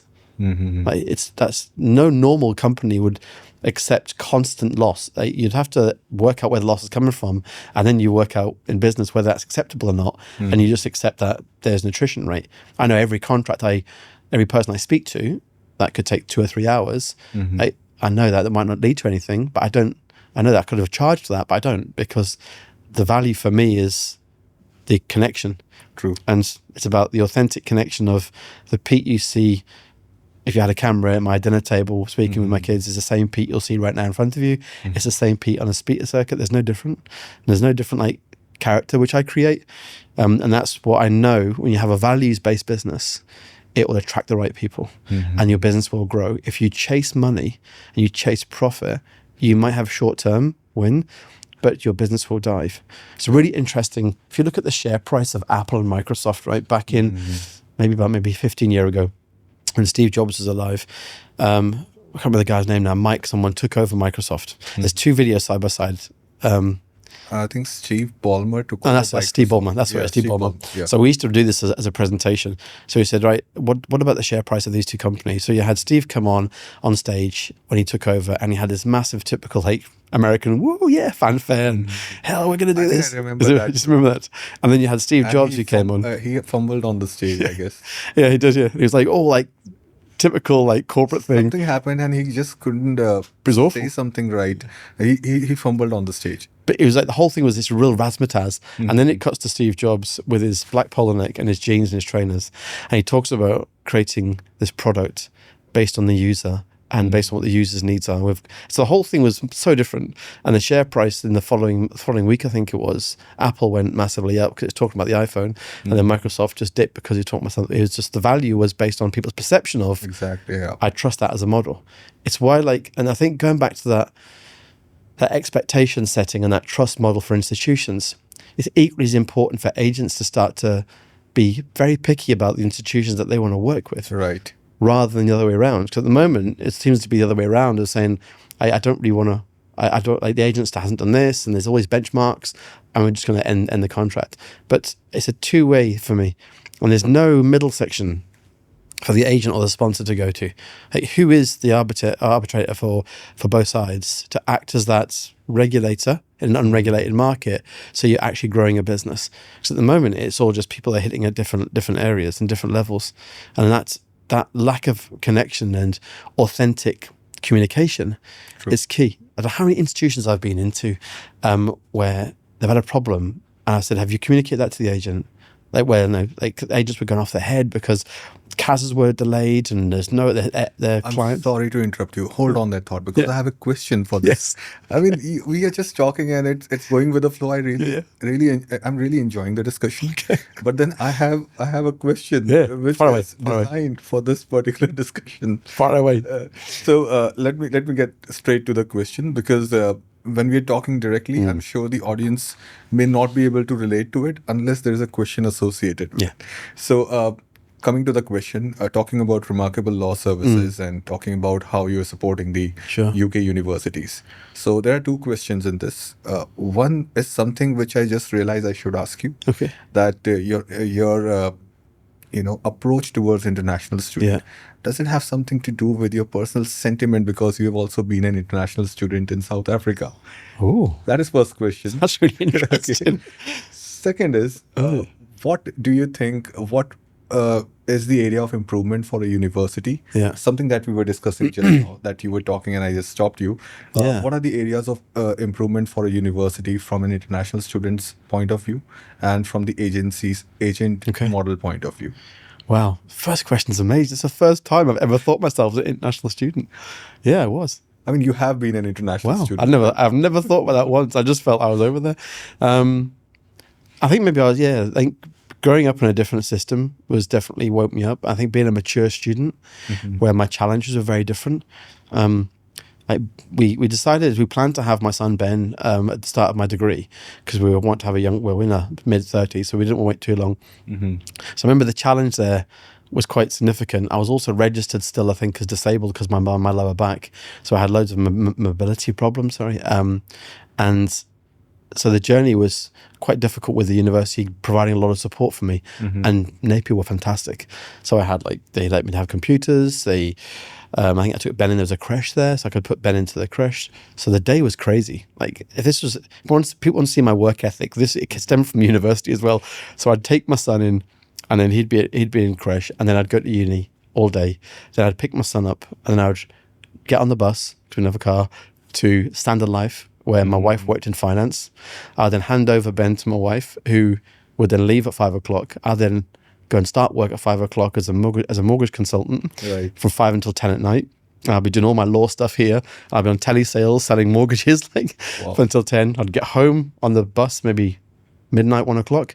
I'd then work on my degree till 3:30 in the morning, and then I'd be back up again at 9 o'clock in the morning.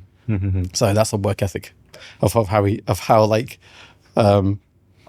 I think how hard students work, because I've worked that hard and I know the sacrifice that have to be made to get to the end goal, and I couldn't not succeed. Right. I had just a young stepson who was 10. That's Laura's son, and I had Ben that was a baby. So failure wasn't an option with this, and the degree was the thing that had to work. So I didn't fail a single module, a single course. I didn't do that well. I did all right. I bounced along. Some I did better than others, but I just did what I had to do, and I got to the end. So I think that has probably shaped the remarkable piece, and I think it's how I shaped how I speak to students, and I have a lot of empathy about things can go wrong, and things had gone wrong during my degree, like losing my dad during my degree, and we lost another family member during that time. So I was in a really bad car crash as well, I think in year 2 of my course, where a car hit 100 mile an hour, hit into the side of a car. And so I was in hospital for quite a long time, and my uni were amazing, sending me modules and said, don't worry, Pete, you'll have a MITS form, we can do this later. So the support I had, I saw how support felt firsthand as someone who needed it. And that's why when I get what Remarkable does, your next question about going into the unis where they fail, everything is sections in unis. So you have all these compartments of silo working. Now, silo working, I think what I appreciate is important at times. Grains are in silos on a farm for a given reason. When you bring them together on purpose, they make an amazing product. So you have to appreciate the identity of the silo working. But what you have to do then in the unis is understand that if your process is a circle, you've got to meet the circles. You've got to have that Venn piece in the middle, that Venn diagram when you're at school. Right. And that's the bit of you understanding of holding the student's hand onto the next part of their journey. So what I've done is I've created, because when I worked in the uni, I purposefully moved my team around as well. So I was in governance first of all, and then I realized that's quite good from a quality perspective. Then I moved it to registry because the challenge was in the schools, and schools didn't understand. Some of the schools didn't get international students. And then I moved them to international when things were really bad in 2018 with Pakistan and India refusals were going through the roof. So I felt my team were mobile enough to go and they're like a fixer of issues. And now actually I've since left, but now they've come back into registry again.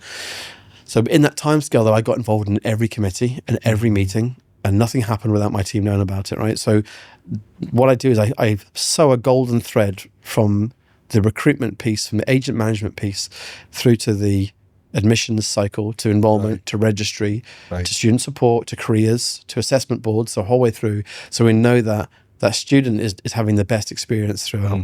Whilst I'm doing that, I've also got the domestic students sitting here to make sure that that person's getting an international experience, because we can't just think international student experience is about the international student. The globe right now the powers that be, and I'm not going to call them leaders, are doing quite a good job at separating communities and separating people. When you spoke about it earlier on, it's a separation of power for a given agenda reason to make someone more powerful.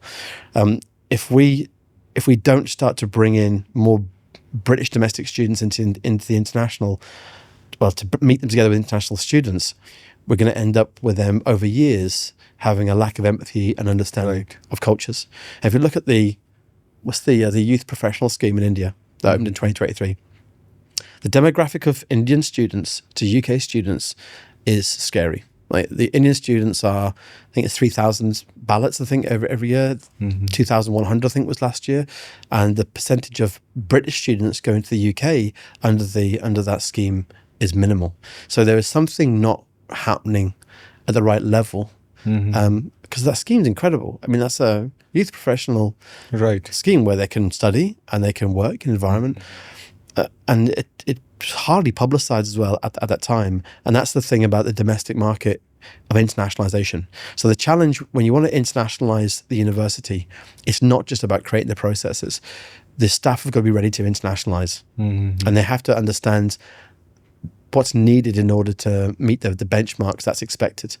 If I look at one university, which I obviously won't mention, there were a number of schools, and they had students that were government sponsored from one country.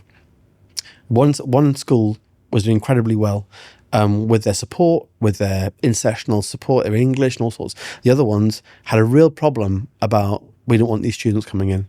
And because it was a government-based funded students, the next year, that school received no students because the feedback from them all was terrible. And because they all know each other and they're from the same country, the power of referral is something that universities really need to get their head around.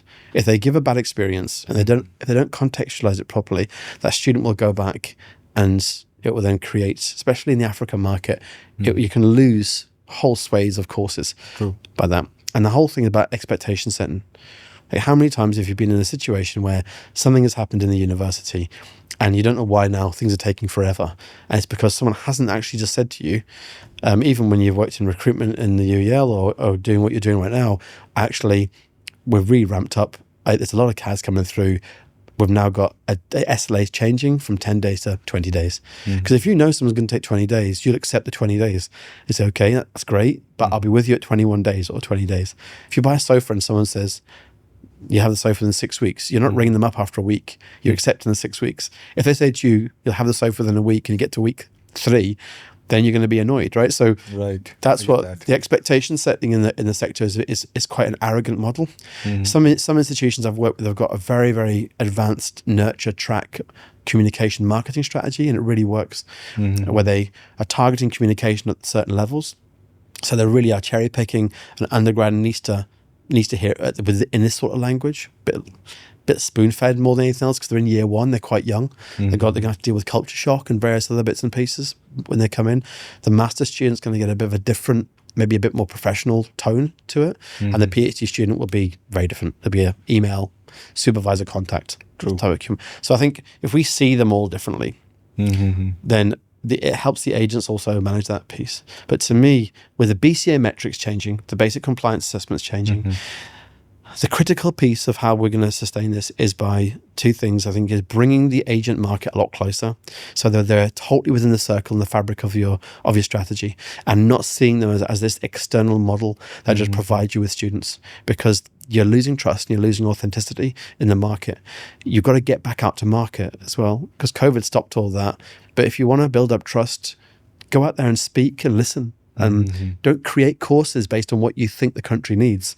Speak to their revered academics of what are the challenges within that country, and have the modules reflect something that's going to happen.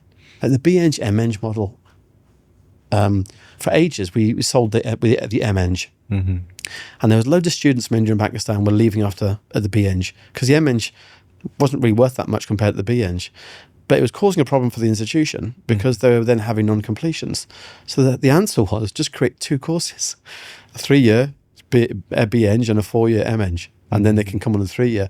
But because the focus was an extra year's fees, the institution didn't want to change that. And that to me is a perfect example of not listening to your market. Like, so the B-Eng was the thing that they knew they could get a job on. So there's no point trying to squeeze another 18,000 or 15,000 a year out of them for another year of masters when it wasn't actually going to do anything.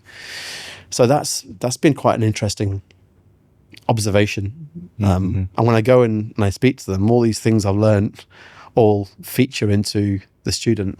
And my first thing is I keep the student in the center of all this. And if I'm seeing like departments not working together or they don't understand, I've got a slide. And it can change. The name can change sometimes. At the moment, his name is Tendi, and he's a Zambian student sitting his exams.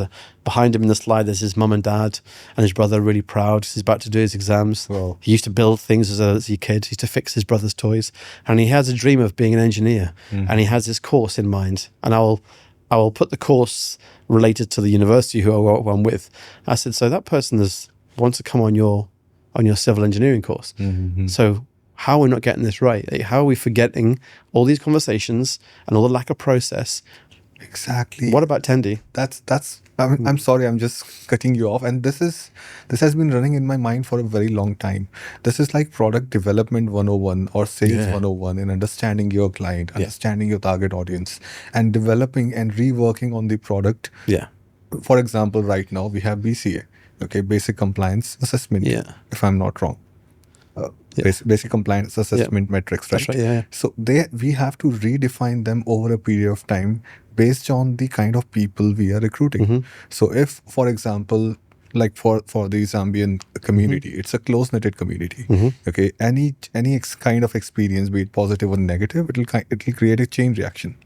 So the universities have to be very mindful in the kind of experience each and every student is having, and how is it going to impact the future of that particular community in making a decision of joining that particular university.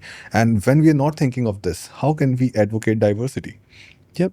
I mean, this is one of the things that really surprises me, because most of the universities, first they were looking for numbers. Once they have a huge number of students, without thinking that where are we getting those students from, then they push on diversity. That now we have too many students and the scales are completely uneven. We need more students from other cultural backgrounds so that we can find a balance. But the question is, why are these kind of decisions reactive measures?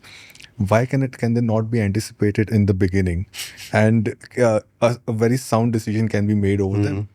Why are we not inviting students who are sitting in the university and learning in the university on voluntary work in preparing these kind of reports and preparing strategies for the universities? Yeah. I feel this is something that needs to be done.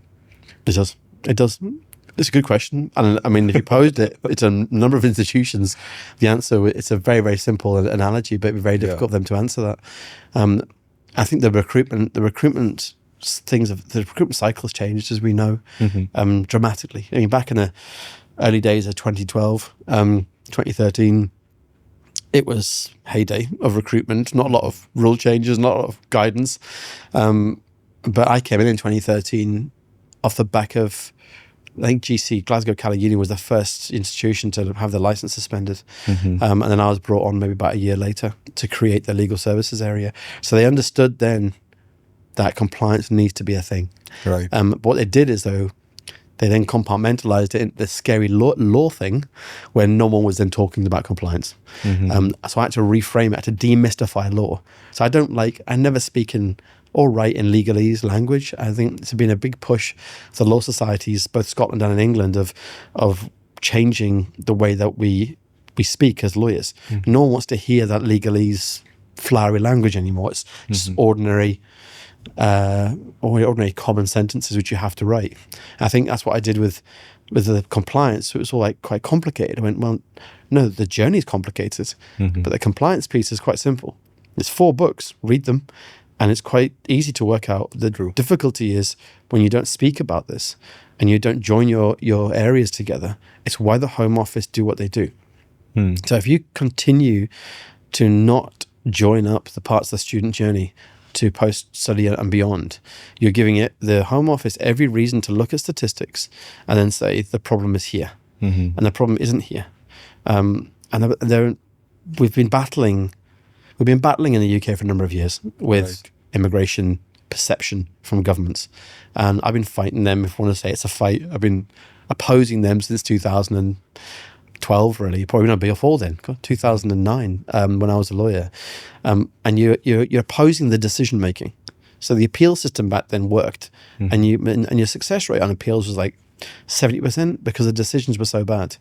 Whereas now the decision makers are equally as bad, but there's no appeal right for students. You only have an admin review, and the admin review universities don't normally help with. And I'm saying to them, well, why not? Like the decision has been made by the Home Office based on the information that's been put in front of them. You need to have the script of the interview to say, has the person that's made the decision made the right decision? Because if not, it's disproportionate. But you can't expect a student who's panicking about their course, just been refused. True. The agent's then worrying what to do. Some agents said to put an admin review in, and I've seen some of the reviews and they're really poor. It's the admin review is meant to be like a legal structure, going by sentence.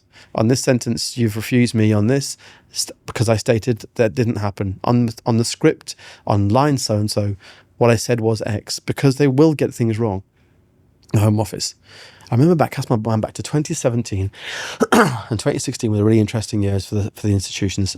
So India and Pakistan were getting absolutely hammered visa refusal wise by the government, by the UKVI. And I remember at the time we had a massive Home Office meeting that we were all called to. Their like showcase of what's been going on in Manchester. And I stood up at the back and I said, I really think we need to have a different format of communication with you.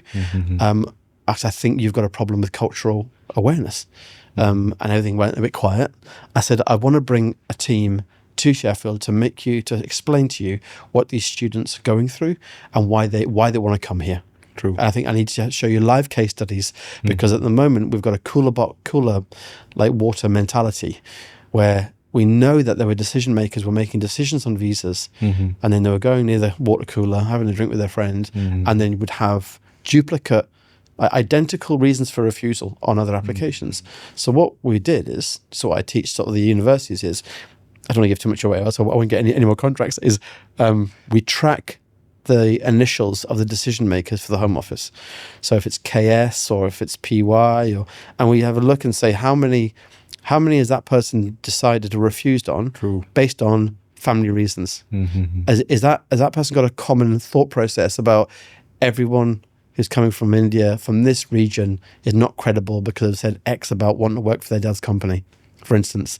So when we see a pattern of refusals from one person, that to me is you have a cultural awareness problem, right? So you're not making decisions impartially and you're not making it bet on a fairness test on the information in front of you. So that's the thing so we got a team. I think a team eventually went to Sheffield and I did some awareness training with them, which was great back then. And then the Home Office then brought in what's called the Premium Account Service, where they had someone assigned from UKVI to each institution, and it was an amazing setup. It really worked. Wow. And anything that went wrong with a student, a BRP issue, or a CAS was taking too long, or we were worried, they would then be our go-to. Okay. I think maybe in 2023, they decided to end all that. And moved the old model, which is this very confrontational model between sector and UKVI audit. Right. So we used to have the higher education audit assurance team, HEAT, and they were really well versed in what we did for a living in the education sector, and the relationship was very good. But then the government has changed it and then gone from 2 auditors to 25 auditors, and they are now brutal with their auditing. Wow. And there's no context taken into what an institution has done.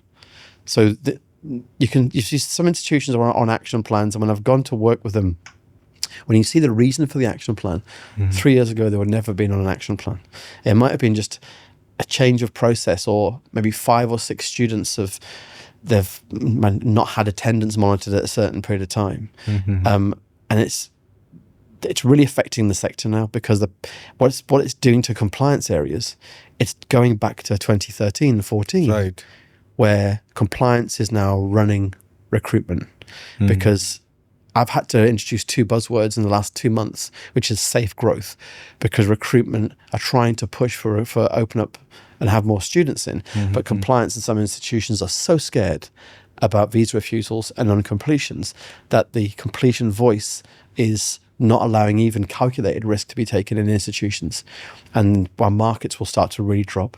And if we don't explain this fully to markets like India, who are credible partners of ours in the UK, they will just talk with their feet. And the groundbreaking institutions that are really focusing on T&E will end up really mopping up all the students that will think they want a UK education but can actually have an equally good education in India. And the T&E model I really support, but I worry about T&E in terms of not allowing or mapping in the students to travel across. Because I think that journey into another country, to have the ability to work in another country and mix with another culture on both sides is so important. And I think the T&E works in terms of a number of different levels, educational and finance-wise, but I hope it doesn't negatively impact the journey. Well, I feel T&E model is quite flexible when it comes to a little bit. Adjusting to the requirements of both the institutions. And I mean, sky is the limit when it comes to being creative with T&E models. Yeah. We are not limited to the type of T&E models which are available right now. We can always, invent something new or innovate a new way of fostering a, meaningful partnership. The way we were talking to you just some time back about Pine Careers, that's also a kind of T&E model. That's amazing. Huh? Transnational education model. Yeah. I mean, wherein we are finding the right talent who can give you the push as a university, for the university, of course, the kind of finding the right talent, and who can also boost the economy of UK when it comes to post-study work. Okay, so this is something that we are working on. But moving out of that, talking about compliance, I feel compliance started as a part of the system initially to identify true negatives, so that none of the student is left out based on the visa and immigration requirements. So all the good students.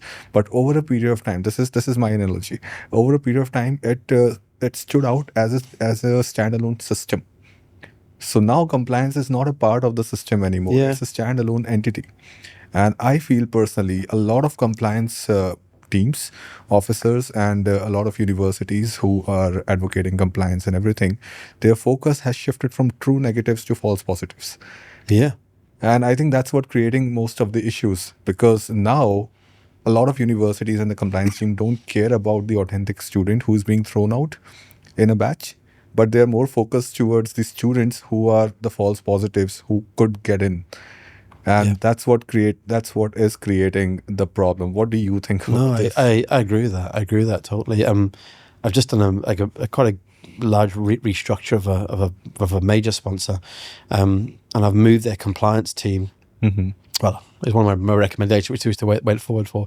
They moved their compliance team from that admissions area into the registry, and instead, I did that because the challenge that they've got is completion. They've got a challenge with recruitment, but they've got a good setup in terms of communication. But to me, the battles they were losing with regards to either lower quality students coming in, they were losing that with a lack of context about the completion model for me, like the student journey. You can't just say to someone in sales, don't recruit from Rajasthan anymore, Uzbekistan or Nepal. You have to have data behind it. You can't just go down a paranoid angle of saying, I've spoken to all my friends, all my compliance sector friends, visa refusals are going through the roof, let's not recruit here. Because sales have got targets and they won't accept it. Right. You have to have a rational thought process and saying, of a conversation saying, right guys, of the last 3 years that I've just monitored, the ones from this region are not doing so well on these courses, on this gender. And you have to break it down like that. So like India, for some institutions, is seen as one country, whereas I break it down into regions like you would do. True. Like, do you really need to sort of like have so much due diligence with South and Central, right, with regards to English language? No. But you still need a little bit of guidance in terms of the credibility checks. Exactly. But the COVID has caused the recruitment to massively change in India, where Central North was never a huge market like 10 years ago, but now it is. But we have to understand why. That's the bit with the Home Office. When I'm talking to them, like when just right after COVID, I did a hot set of presentations. I was saying to the Home Office at the time, the governance and the economies have been really badly affected, where job markets will end a lot quicker in developing nations, and they'll sprout up quicker as well, but they'll end quicker. So all of a sudden, the rural areas are now struggling. I said, so the one way of getting out of that is education. I said, but they're not going to be as good in terms of English language, or they won't appear as credible. True. So I had a whole set of slides saying that credibility hasn't gone down. I'd say the focus student has decreased. So I think there's some students who are just not aware of the things that they're meant to know, and it's because they're from different areas. Right. But if you look at India, I mean, it's got the largest population in the world in like one country, but the way that they attack India in terms of recruitment sometimes is India. Like I said, you can't. There's like 9 cities that have specialisms in different, one's tech, one's finance, you've got to know the markets. And I think it's because, maybe historically as well, unless you have a really good structure in the system where some unions are pretty good, where they have their regional managers actually located out there, or located in maybe somewhere like here, and they have a really good overview with a team that understand. Other universities, though, still have this model of someone from Britain who's nice middle class, they're white, and they don't really understand the cultural dynamic of what they need to do in those countries. And they go to the fam visits, and the whole thing is really great. They spend a fortune on a fam visit to get 3 students. The whole thing is just I find it a little bit disingenuous from the sponsor, from the university's perspective. I don't think that model works for me. I don't think it's good value either for this. I'd rather not have the fan visits, but have far more connection with the agents. Like really deliver something that they need to make your business grow. Like bring them into your business. Stop having them as this external thing, right, which is unregulated, because the government will just shut this whole thing down. If we keep not protecting the international student through a lack of collaboration between our external partners and universities, the Home Office will play everyone's hand on this, because they are already threatened with the graduate route, which is going to come down to 18 months, which is a driver because of students who want to work or maybe haven't gone home. The next thing is that they follow Australia on everything. If you look at the immigration world, 4 years after Australia do anything, pretty much Britain will try and do something. The lack of thought process is incredible. They don't think of a different model. And all we do is, as a sector, is we pitch ourselves against the other big 3. So if the US and Canada and Australia have got negative immigration policies, all of a sudden recruitment's like, yeah, we're going to have a boomer year.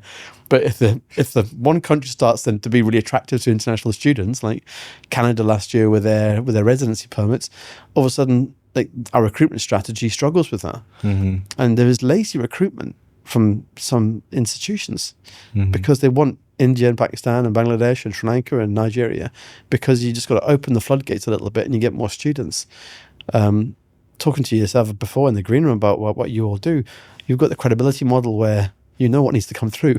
There's no point creating the 80-20 problem. And that's what we are trying. So as I was talking about Pine Careers, it's more towards amazing concept. That's fantastic. Getting the students back to India, not being a burden on the UK economy or the UK government as such.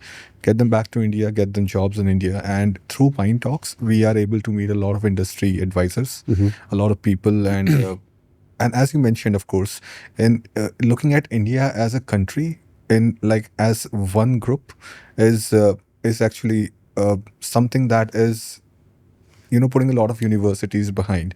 Because again, even in India, when I'm talking to a lot of industry experts, I have done podcasts with a lot of startup incubation centers in Hyderabad, in Bombay, in Maharashtra. So every state has a different requirement and a different appetite when it comes to the type of talent that they need.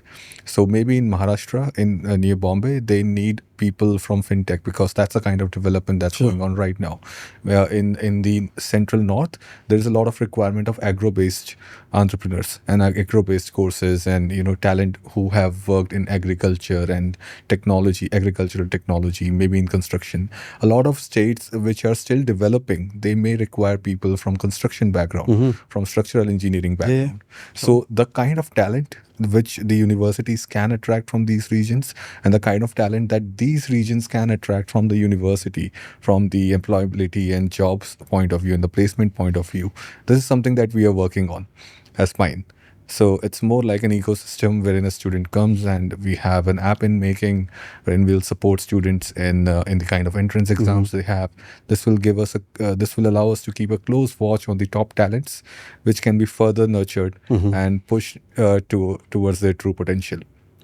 And well, of course, Pete, this is a wonderful discussion. I mean, I'm running out of questions, and I think we have discussed a lot.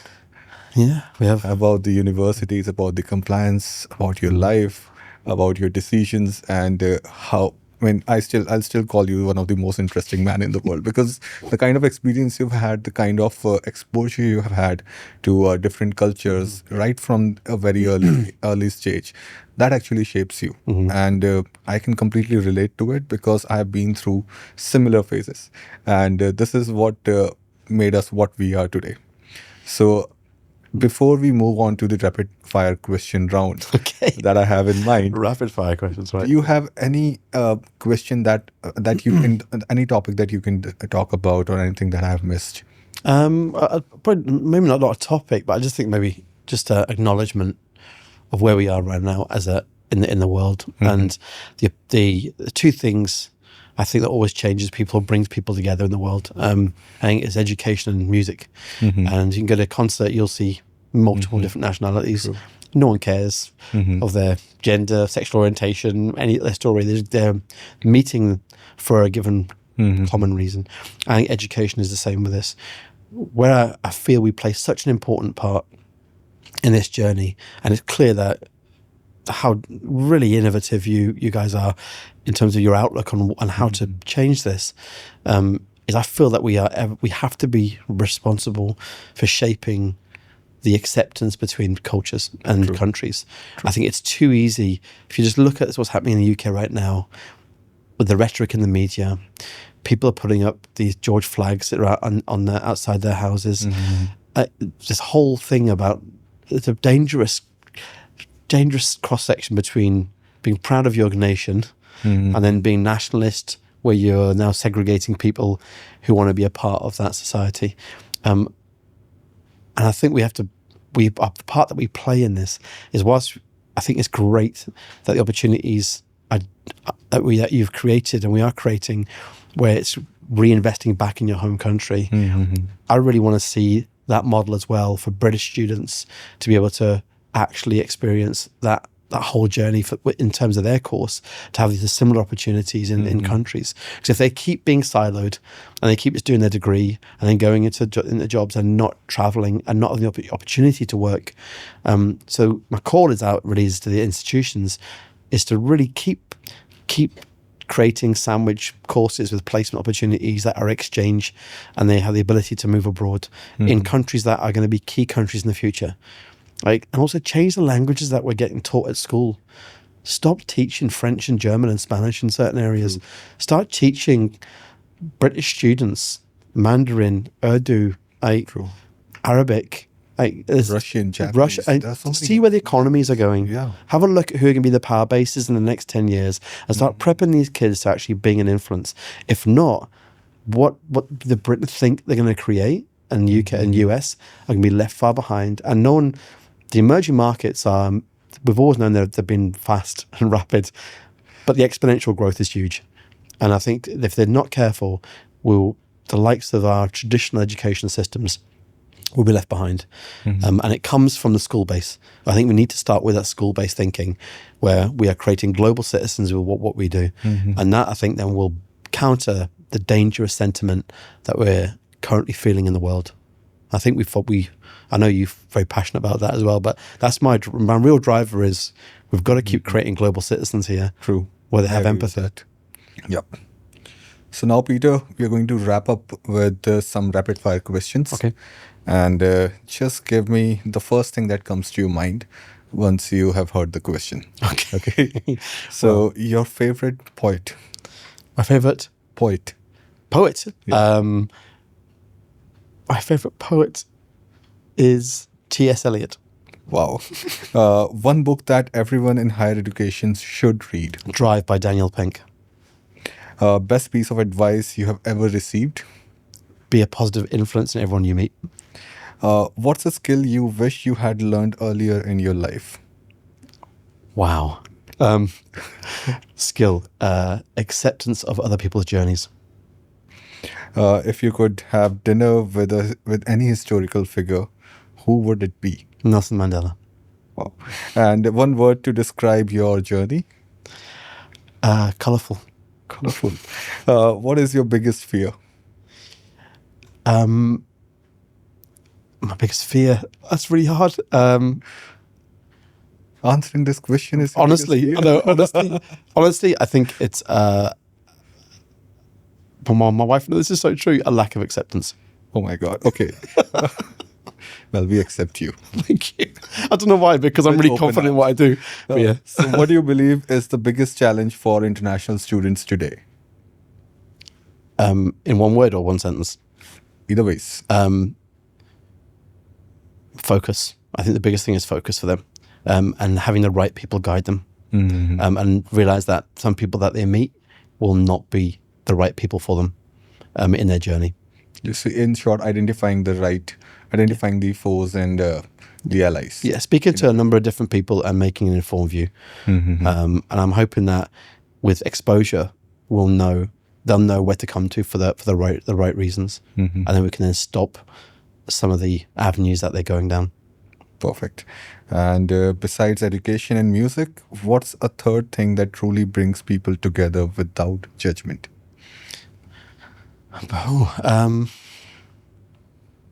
I think films really. I think I've taken a lot of inspiration from amazing script writers, right, who have said the right things and they've written the right things in an emotive way. And a film written the right way with the music score, it's designed to make you feel something. We have so many things in common. Thank you. I'm going to personally thank Lisha for setting us up. She's been because I'm really happy to meet you. Seriously. And the next question is, what's one thing you do every day to stay grounded? One thing I do every day to stay grounded.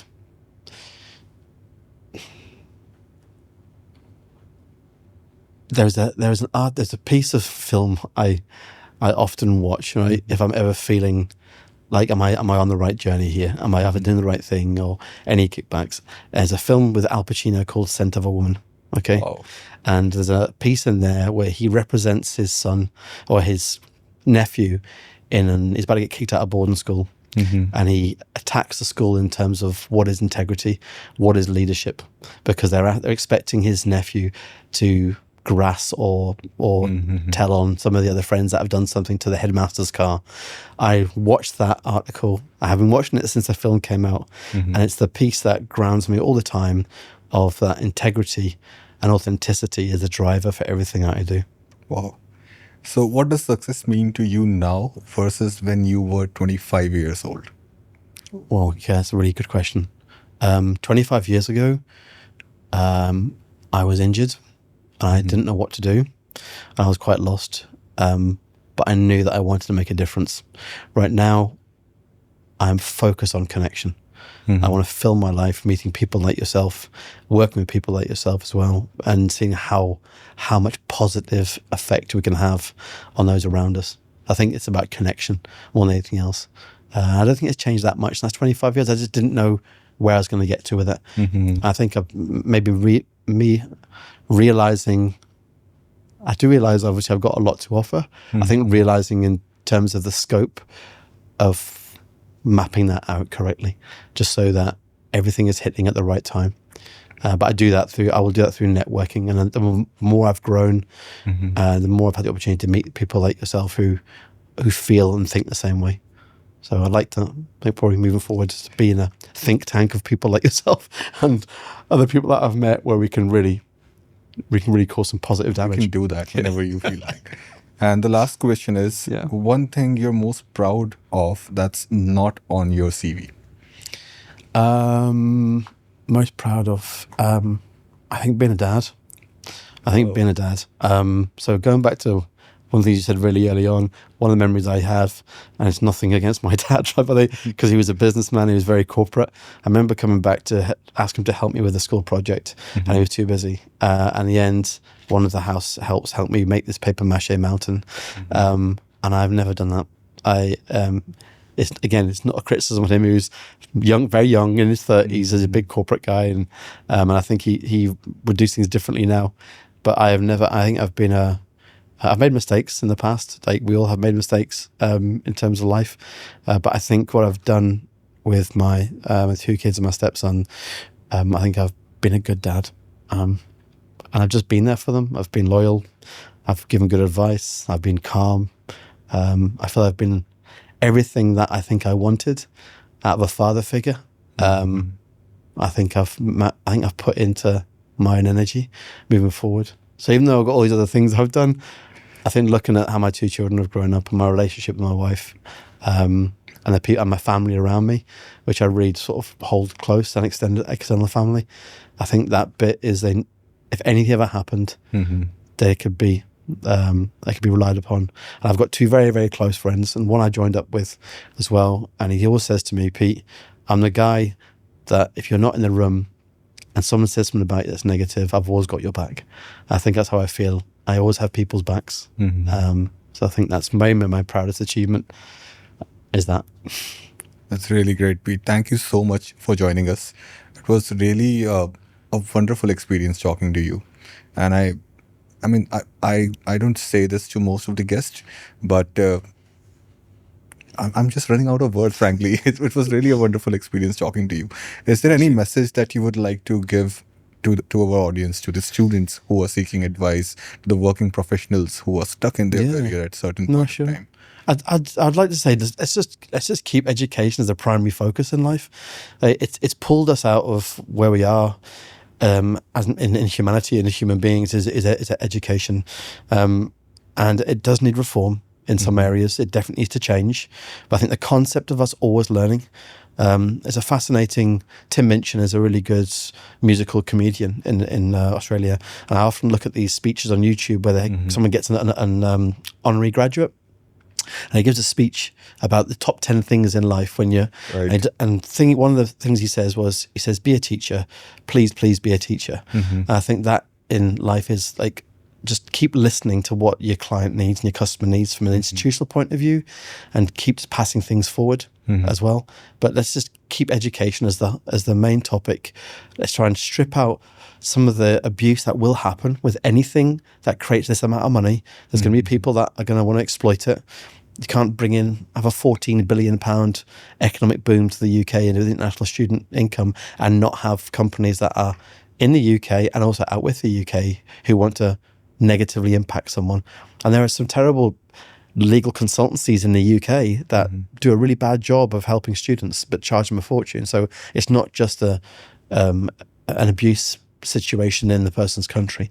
So I think once we get all that piece right, and then the government can really see how well it's working, because it is working really well. I don't see the negative effect of it. I see all the things that need to be changed, and there's things that need tweaking, but I don't see an abusive system that's been abused for asylum. And I can say that because I've dealt with asylum cases as a practicing lawyer. I see students that I have represented, definitely, even last year, but the percentage and all of them so far have succeeded because they've had a bona fide reason. I haven't seen the level of abuse that is currently getting canvassed by the media. So especially for the India market, I say be really careful about what you read. I know if you don't read, you're not informed, and if you do read, you're misinformed, I think is what it says. So just be really careful about what you do get from the UK, and best off to speak to people who you know are credible and give you an accurate view on things. But, yeah. Perfect. Thank you once again, Pete. Pleasure. Thank you very much. It's been an honor. And if you're looking for expert career advice, please call us on our toll-free number 1-800-309-PINE. That's 1-800-309-7463. Thank you so much, Vincent. Thanks very much. Career Matlab. Pine.